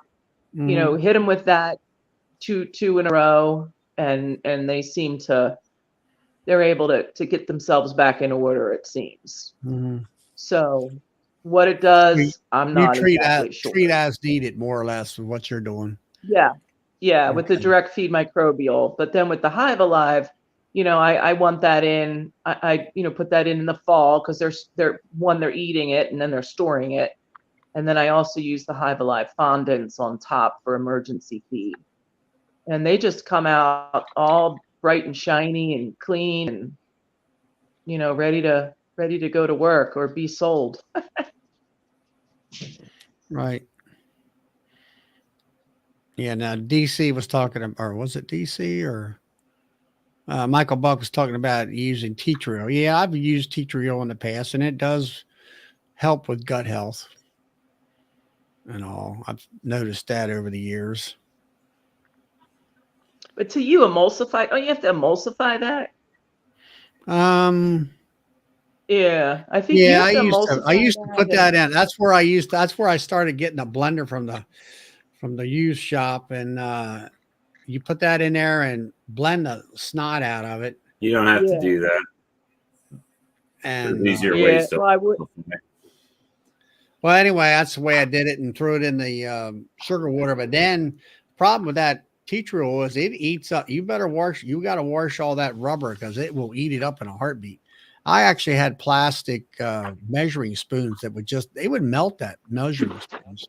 Mhm. That's how corrosive that stuff is and all. But I don't know. I quit all doing that because it was just Yeah, spending a lot of money for all that those makes me different. nervous because I'm not a chemist. I don't know what I'm doing with that. I just don't. That makes me nervous because, where is the tea tree oil from, too? Like, where are you buying it? And, I don't know. I just rather use a product that's been tested for bees, and go that route.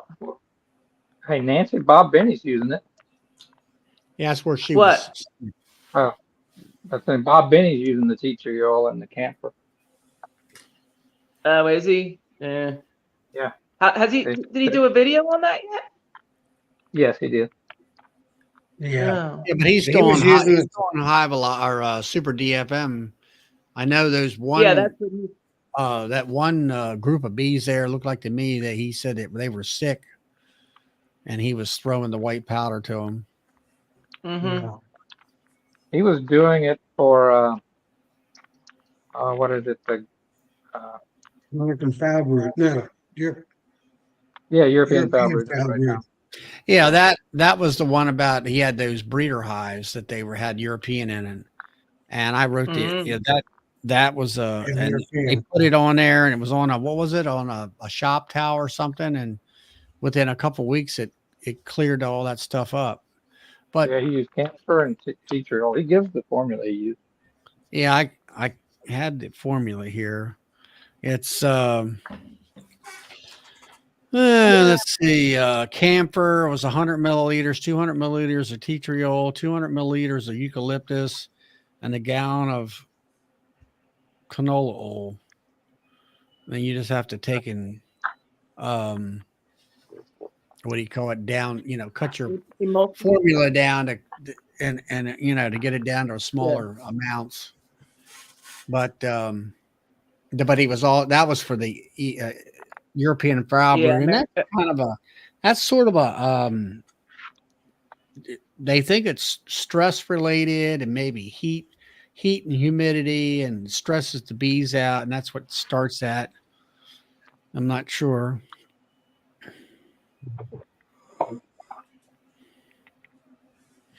And Darren says here he's up in State College, PA. He's lost highs to chronic bee paralysis. So maybe DFM would be beneficial, possibly if you have that kind of issues.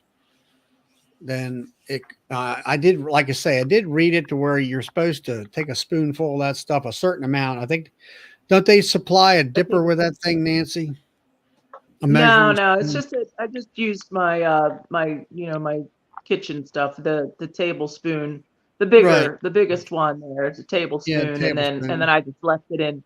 That's designated now for that. And you just sprinkle it across. They don't like it. They really kind of run from the powder coming down on them. But then it's gone quick. I mean, it's gone in a couple hours because I've gone back and looked, and they drag that through the whole hive and Well, put it everywhere. But do they eat that stuff or what? How's it yeah, go? I think they eat it. Yeah, direct feed microbial. So they do eat it.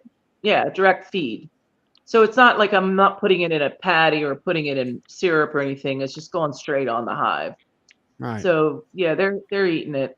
But yeah, for that's how I just that's kind of I had the paralysis, the bulb bee virus, the paralysis.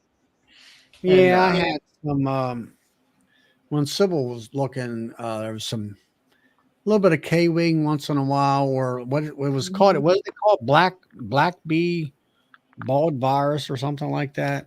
no Oh, bulb bee because they don't have any hairs and they're real shiny and they got real small abdomens. Their abdomens are real Yeah, small. I've seen, yeah. Once she pointed that They out, run I said I've around. seen them in there, but I just Yep. never really paid much attention to them. it's called chronic Yeah. If bee I see paralysis. 5 or 6 of them in a hive, I'll treat them. If I see 1 or 2, I don't worry about it. But they get 5, 6, then I give them a little help. But then they finish it off. They get rid of them. They drag them out. You know. The way you'll see that when I've seen it once is the bees will be like zombies. They won't run from smoke. They'll be the last ones up on top of the trains when all the rest of them run down, and they'll just be stumbling around. They look kind of wet, shiny. Yeah, they don't have any hairs. But mine were always running around crazy, like, making a lot of noise and just Really, mine are just being. mine look like they're zombies. They're stumbling around and not reacting to the smoke. Well, they So might have a Todd, mix. what's Isn't it that? 22? Go ahead. Go ahead. No, go I ahead. was just asking Todd what's happening. I guess it's still daylight out there. No, it's dark. Okay. It got dark about over an hour ago. Yeah, not much going out here. Just plugging along, waiting for spring and the rain. Right. We'll So I see. was just going to ask you, get any rain yet? No, I looked last night or this morning, and so far this December we've had 0.02 of an inch, and last December we had 5.25 inches of rain. So we're definitely behind last year, but now they're kind of saying it's supposed to really pick up in January. So we'll see what happens with El Nino this year. Right. Well, I seen on the news there. Are they having fires south of you again in the hills? Down there? I don't know. I don't watch the news anymore. It's kind of, I mean, the only thing I watch on the news would be the weather, and that's never right anyway. So, Right. I'm the same usually way, Todd. I'm on here talking to you guys, so I don't have time to watch the news. Our cooking. But Or cooking, yeah, it's just we're in a holding pattern. Although I'm going to feed pollen patties tomorrow, so I made up a batch the other night, so I'll slap them on there. You've been doing it. They're taking the ultra bee big time now. So there's Well, you did a bunch of splits, didn't you? You split days? no, not this late. No, I didn't do splits at all since spring, but I'm going to split them down after oranges, and then double up. So I'm going to have to do a lot of grafting. So I'll need 70 plus queens just to split and then replace the old ones. So I'll need 140, 150 queens. We'll be busy.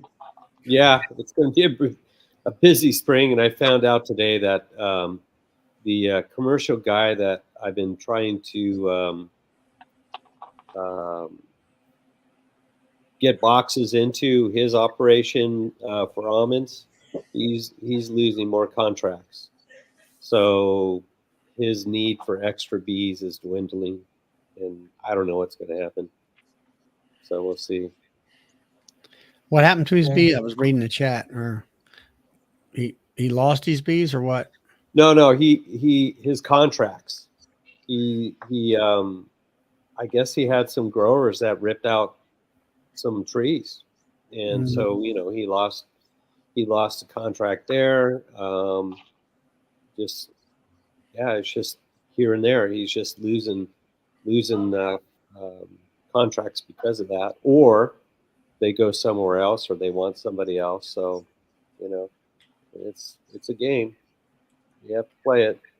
So as long as he's losing contracts, it's not going to look good for me because he's got either 1,200 or 1,500 colonies.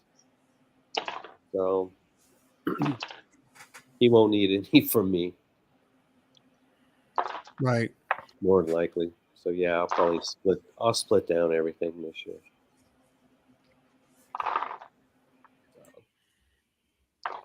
It is what it is. DC says maybe you should talk to Harris and his guys. I don't know who that is. Harris You know, Show. I don't think Harris comes all the way down here. I think he's up from what he kind of described on his past videos. I think he's up north, and yeah, I wouldn't be able to jump in with him on that. But, Just make enough colonies where you don't have to jump in with anybody. Get your own contracts. well, yeah, but Yeah. transportation is my problem right now. So Get your own. you know, I'm trying to grow this organically, where everything. Hey, Jarrett. But, Evening, Jarrett. But we'll see. I'll figure something out. Well, yeah. honey for the win.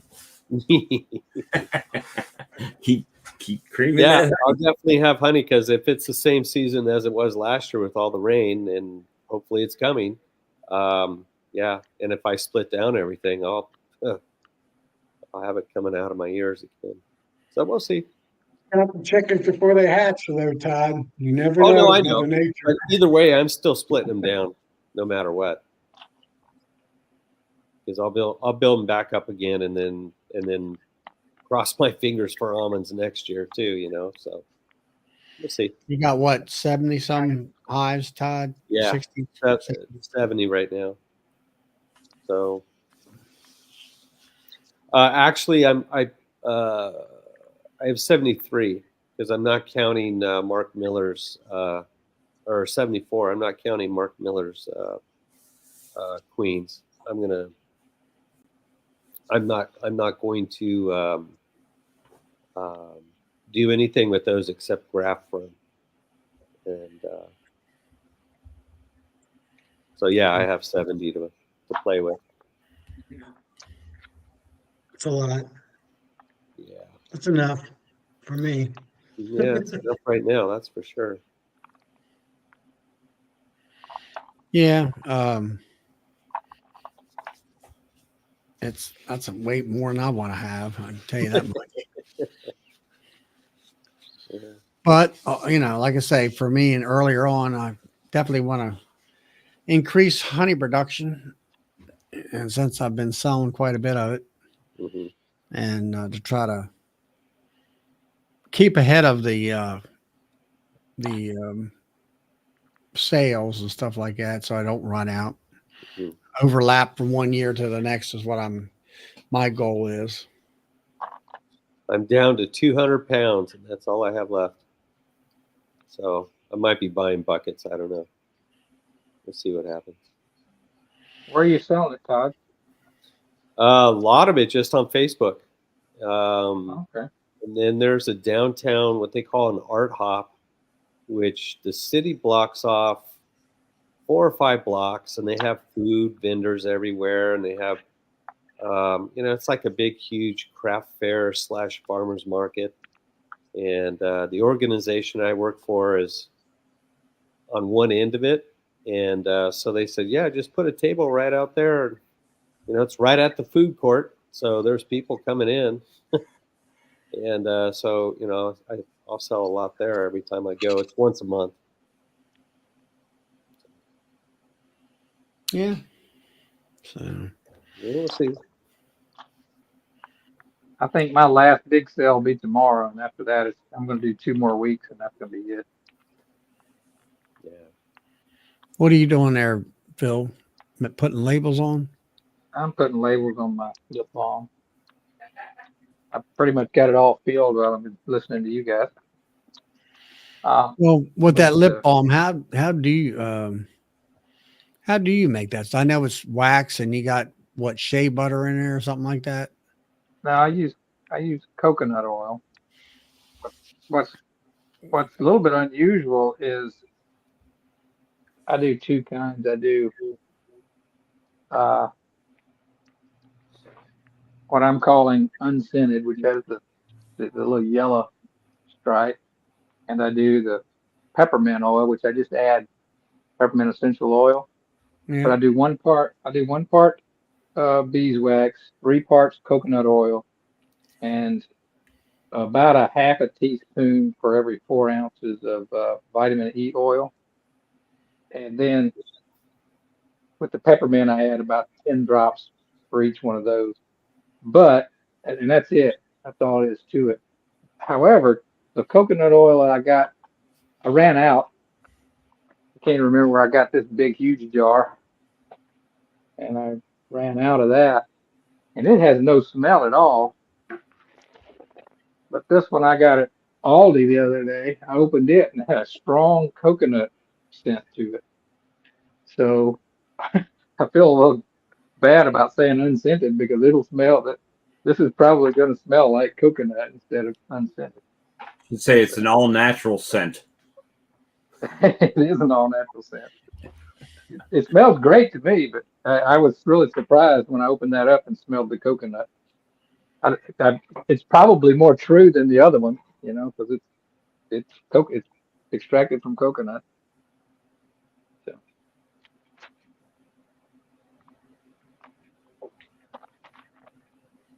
All right, guys, I'm gonna sign off. All right, Tom. All right, All right, Tom. Tom. Catch you later. You, Charlie, you got to Tom. run the mill Catch tomorrow? you next time. Yeah, I'm gonna. Have I got a few a more good minutes. weekend. All You right, too. Tom. I'm gonna run it till 10 here, I think, and then shut down for the night. I got to work tomorrow and work the bees or whatever. So, are you doing another event tomorrow, Nancy? As far as selling honey? Yeah, I have one noon to 5. So my car is half packed, my SUV. So I just got to pack the rest of it. But it's a late one. Like, I don't have to be there at 8. You have to be there at 8. No, I don't have to leave home till 10:30. Oh, So okay. Yeah. Is it in kind of inside or out? I'm sure it's inside. yes. So, yeah, that's like Brian from Flower Street. He's got that one. I think it's the last one. It's where he's inside. It's a 3 weekends in a row where they can leave everything set up like their tents and stuff, or their vendor tables and stuff like that. I think this is his last weekend. What I've heard, I think he said. So all that kind of stuff's kind of dying down and Yeah. all that. So, I'm looking forward to it dying down so I can get back to building equipment. well, that's, people talk about, they always come to me and they'll say, oh, it's a lot of work. It's a lot of work. I said, well, around here, it's horse country. I said, it ain't nothing compared to a horse. It's 365 days a year, at least twice a day. And I said, my bees are seasonal. In the wintertime, you pretty much come to a screeching halt as far as working them. And like the last 4 or 5 days, I never even went up there and looked at them because it's cold, what they're inside and that kind of thing. And today it finally got warm. I went up there and threw a pollen bucket out and they were all over it. I think I'm going to do the same thing tomorrow it'll, be active for 2 or 3 hours when it's hot enough. And by 3:30 or so, when the sun's starting to go down or it gets cloudy, they'll quit and all. And, hopefully that'll help them out in the hive, all the pollen. But they were out trying to gather water, and there's enough puddles of water and stuff around where they can grab water and take it to the hive too. And after that, it's Sunday. It's going to rain, so that's next week. It's pretty cold and rainy, so they'll be in the hive for another week without having to mess with them. So that's what I kind of like about it. You work yourself pretty hard throughout the summertime. It's enjoyable to be able to get into your bees and work them, and it kind of the world around you kind of disappears as you're focused in on your bees. The way, at least, is for me. And then wintertime, by the time winter rolls around or the fall rolls around, you're tired and you want to have a break. So winter gives you that nice break. And with me only having to, let's say, treat them once or twice a month, that's enough interaction with the bees. It's keeps me, it's healthy for the bees, and it's good for me. So it works well. And we all can go to the expo or Nobby. hobby or whatever you want to call it, and Yeah, I like and then you catch said up the with world. everybody that's on these chats. They all come there and we Yeah. socialize and that kind of thing. The world disappears around you, or something you were saying, when we're in the hives in the summer and the spring, and that's exactly right.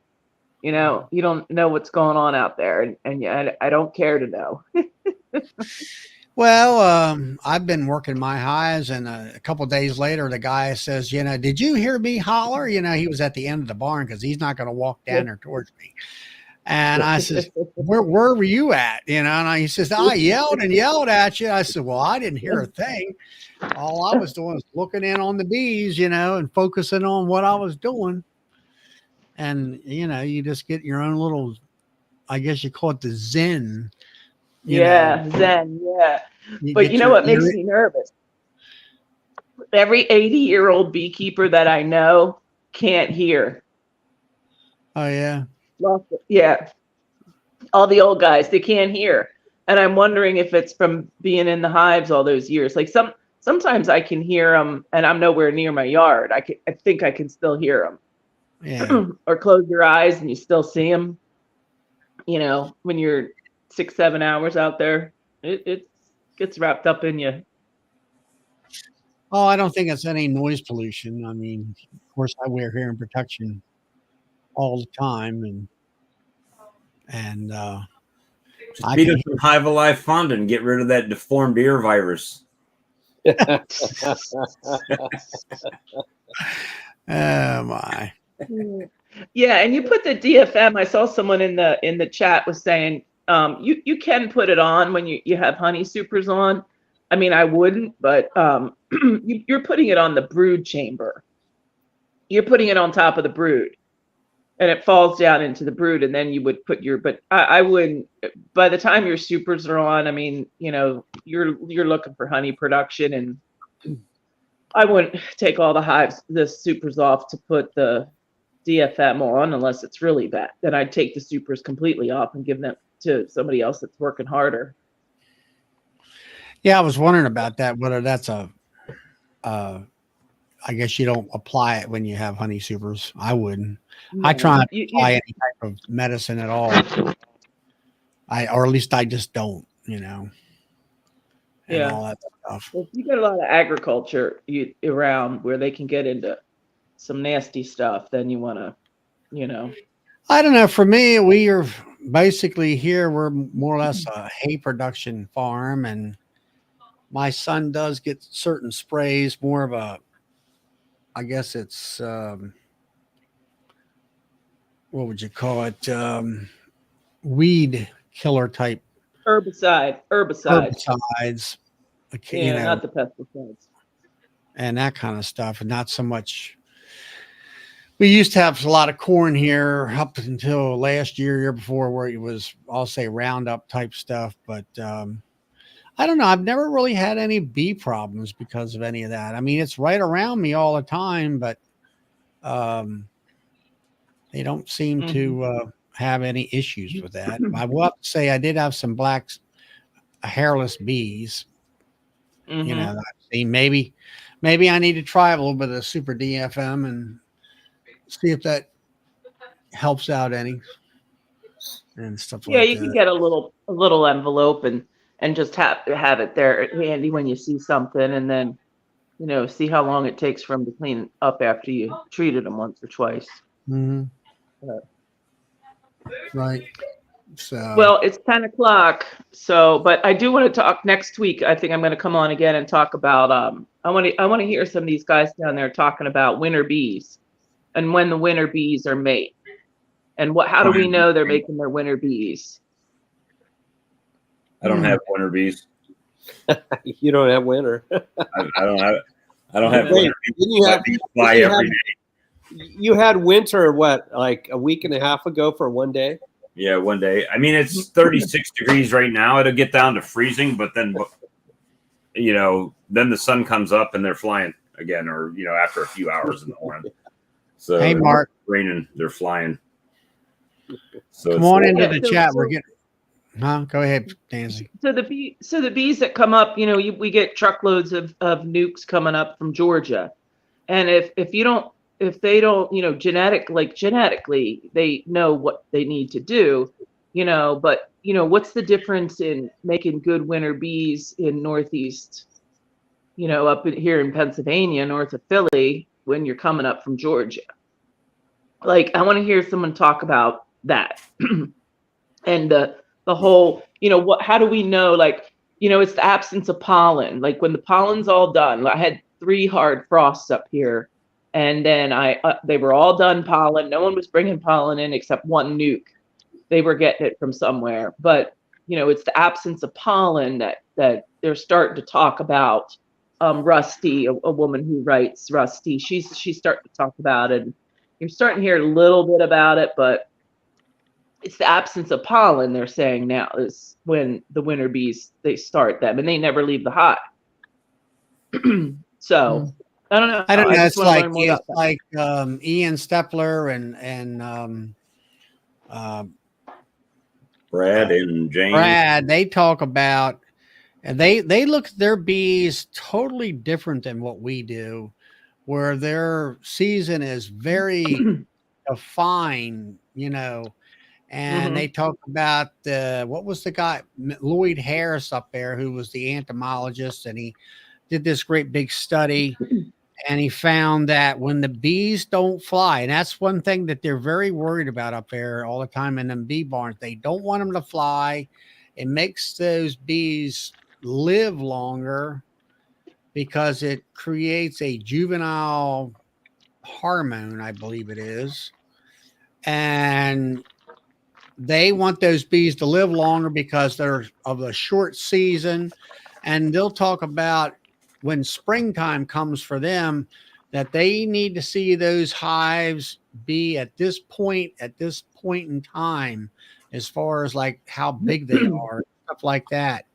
And I presume because they got a short 6-week honey harvest, and that's it. But their days are what, Bob? 16 hours or something like that in daylight. Yeah, but not in the wintertime. They got a very short day. It's like it goes from like 16 hours during the daylight hours in the summertime, and then it goes to maybe 7 hours or something like that of daylight at the best. So, because of the positioning of where they're at in the world. And so they talk, now Harris and them said there's no such thing as a winter bee.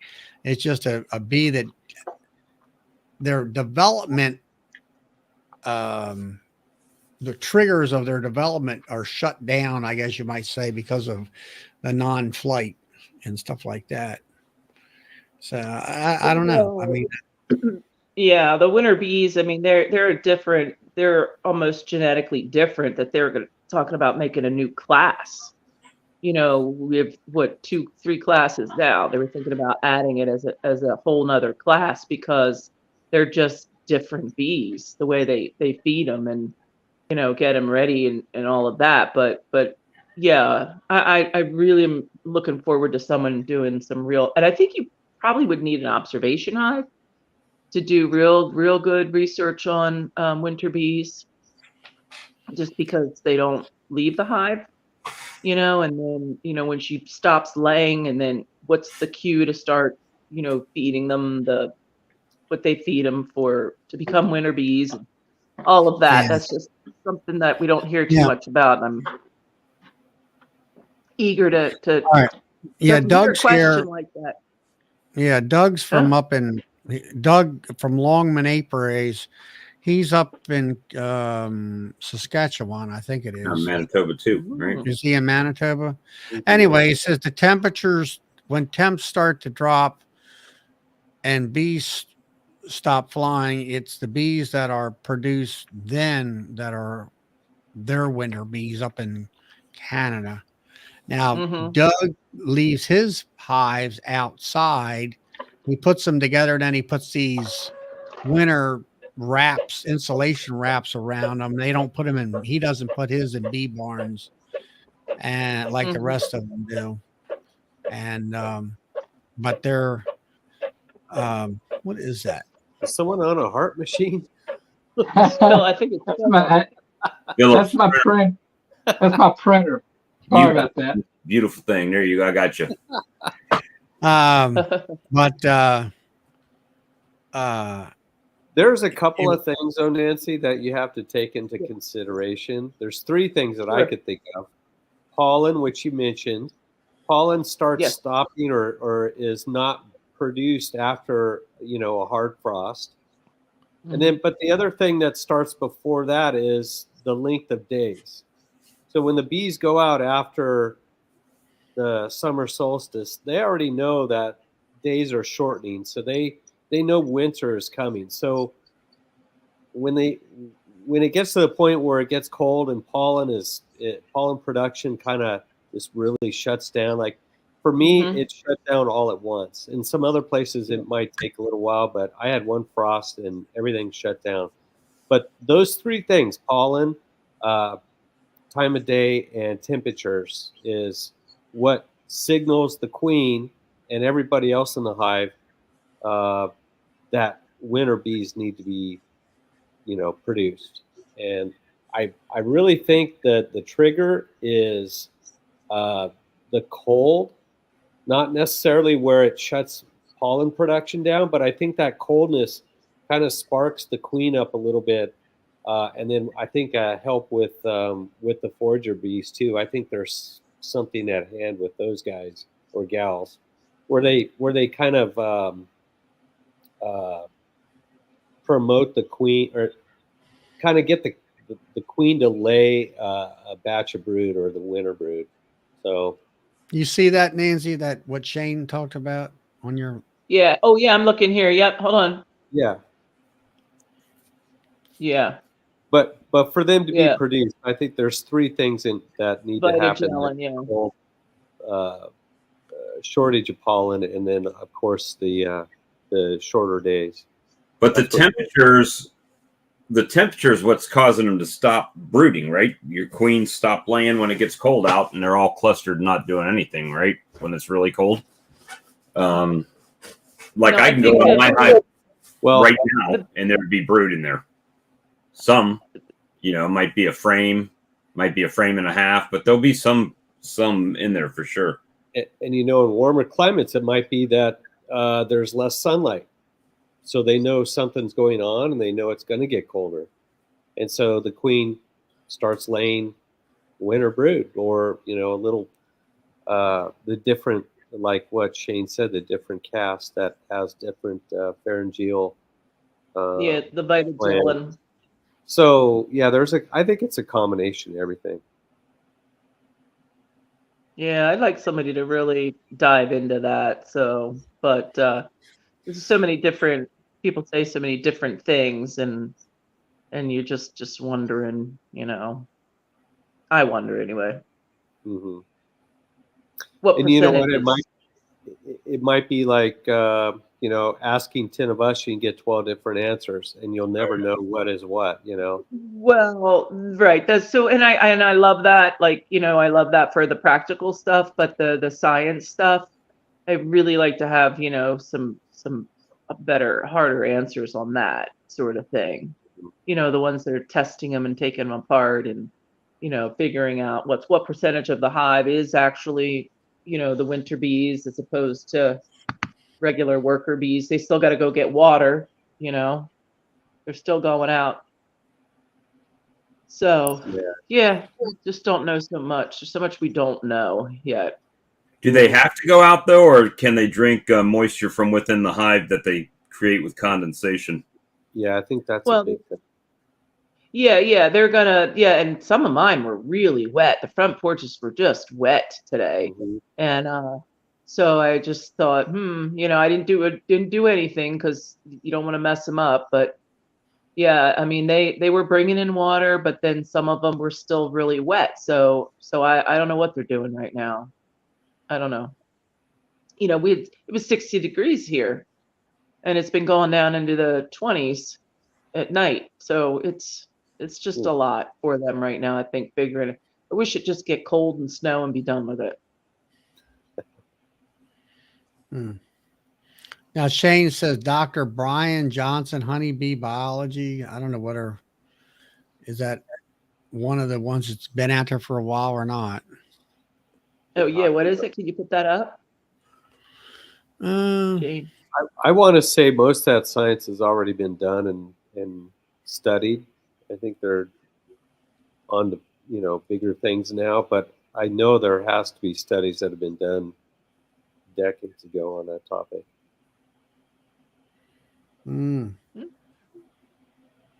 I mean, there's a lot of, like, Tom Seeley's wrote a lot of books about it and all that kind of stuff. And Yeah. like Nancy says, as far as that one minute subject, I'm not sure whether anybody can really get right down to Yeah. a real solid answer or not. Well, yeah, and that's how it started. I asked a question about it, and the guy I asked is really smart and 20 years in bees, and he just was like, "Oh, I don't know. I think it's the time of the day." And I'm like, "Okay." And then I asked somebody else, and they're like, "No, it's pollen." And then Mhm. it's just one of those things where it's like, "Huh? What? We need some more meetings of the minds on this, and somebody in the science lab to tell us a little bit more." But I think it's got to be an observation hive. I think the testing has to be done through an observation hive. Mm-hmm. But all right, good night. All right, All right, Nancy, we'll see you. Yeah, Good to hear okay. from you. Glad you. Yeah. I'll try to be glad you on come. next week or All right. tomorrow. Don't you go on tomorrow too? You go tomorrow too, right? Well, Bob does Saturday. sometimes. Sometimes. Okay. So we'll see. We'll see All what right. happens. All right. Good night. All right. See you, Right, dear. All right. Bye. See ya. All right. What are we at? We're at 60. Some people. Yeah, we were at 71, but Yeah. it went after the 10 o'clock you said you were going to go to. So. They probably said, "Oh, he's leaving," so we're leaving. Hey, Mark. Good to see you. Popped in, and Jarrett. I know I'm going. Bob's not going. I was. Huh? I was going to go, but Well, there's always time to buy a ticket, right? Yeah, I'm not going. I've been Phil- off this week. Phil, So you're going, aren't you? I think Phil's going. Philip, you going to Nobby? Oh, you're on oh, mute. he's muted. I got him muted. Hold on. Sorry. I forgot to unmute the printer. Are you going to Yes, Knob, Phil? Yeah, I am going. It'll be my first time. And Jared's Oh, trying to yeah, figure out if heard he's him. going to go. You might as well go and come on up, Jared. Technically, it's everybody's first time going to Nobby. That's true. That's true. It is going to be a lot of people's first time because there's like 3,000 people or something ridiculous. It's gonna be crazy. Yeah. Yeah, I know there's a couple in my club are going for the first time. They're staying in my hotel. That's where it happened to I'm be. really not looking forward to that part of it. I'm not that keen on crowds. Oh well. How much were tickets again? I don't know. 130 was it? I don't know. Probably like 100. 165 a piece, I think. Something like Yeah, that's why. Wasn't too bad. Hotel rooms weren't as bad as I expected either. So like $100 a night. What I'm paying. Oh, that's Yeah, nice. Jared says 165. What kills me is a plane ticket. That's Yeah, plane tickets were actually cheap for me, but I was looking for an excuse to buy stuff, so I talked myself into driving. I don't. Yeah, because you're I getting called- what, a new extractor or something? Yeah, and I got a little bit nervous about it because I had not heard anything from them, like a confirmation email or something. So I called them today. She looked it up. She said, "Yep, we're bringing you an extractor to Nobby. It's on our list." All right. Yeah, Robert did the math on that. So What's that? 3,000 times. Oh, $495,000. times 165. Yeah, Did they sell 3,000 tickets, or he's close to it? I think he's close to it. Well, I want to go ahead and say I listened to that to the live from last night, and you guys and Robert was I think the best I've heard ever. That was so great. That was the best entertainment. Yeah, Robert needs to come back on so we can kick butt some more. That was unbelievable. I was just dying. I need to watch that. I still haven't watched that because I was You driving. got to see it. Yeah, you don't want to do it when you're driving. You're running to the. I don't know what y'all are talking about, man. That was great. I mean, it was the best. It was so great. Was Y'all that were just towards- saying what was that towards the end, or where was it? it went for like an hour. It was so great. Come on, man. It's your kid's college funds you're spending here. Oh, God. Robert, there's Robert in the chat right now. That We're was having great. fun. He took it like a man. That was awesome. Yeah, we had a good time last night. It was fun. Yeah, Thursday night crowd seems to be a real, I don't know, maybe it's just that right time of the week or something. It seems to be Chippy? a little. good, it seems like a good crowd, comes in. I mean, it's a good crowd tonight too, but It's a good crowd every day. so. Cool. Well, it is almost 10:30, so I'm going to go ahead and shut the stream down. And y'all have a good night. Maybe we'll see you tomorrow night. I'm not sure. And everything of that nature. So till next time, we'll catch you all later. Good night, y'all. Y'all later. See you, everyone.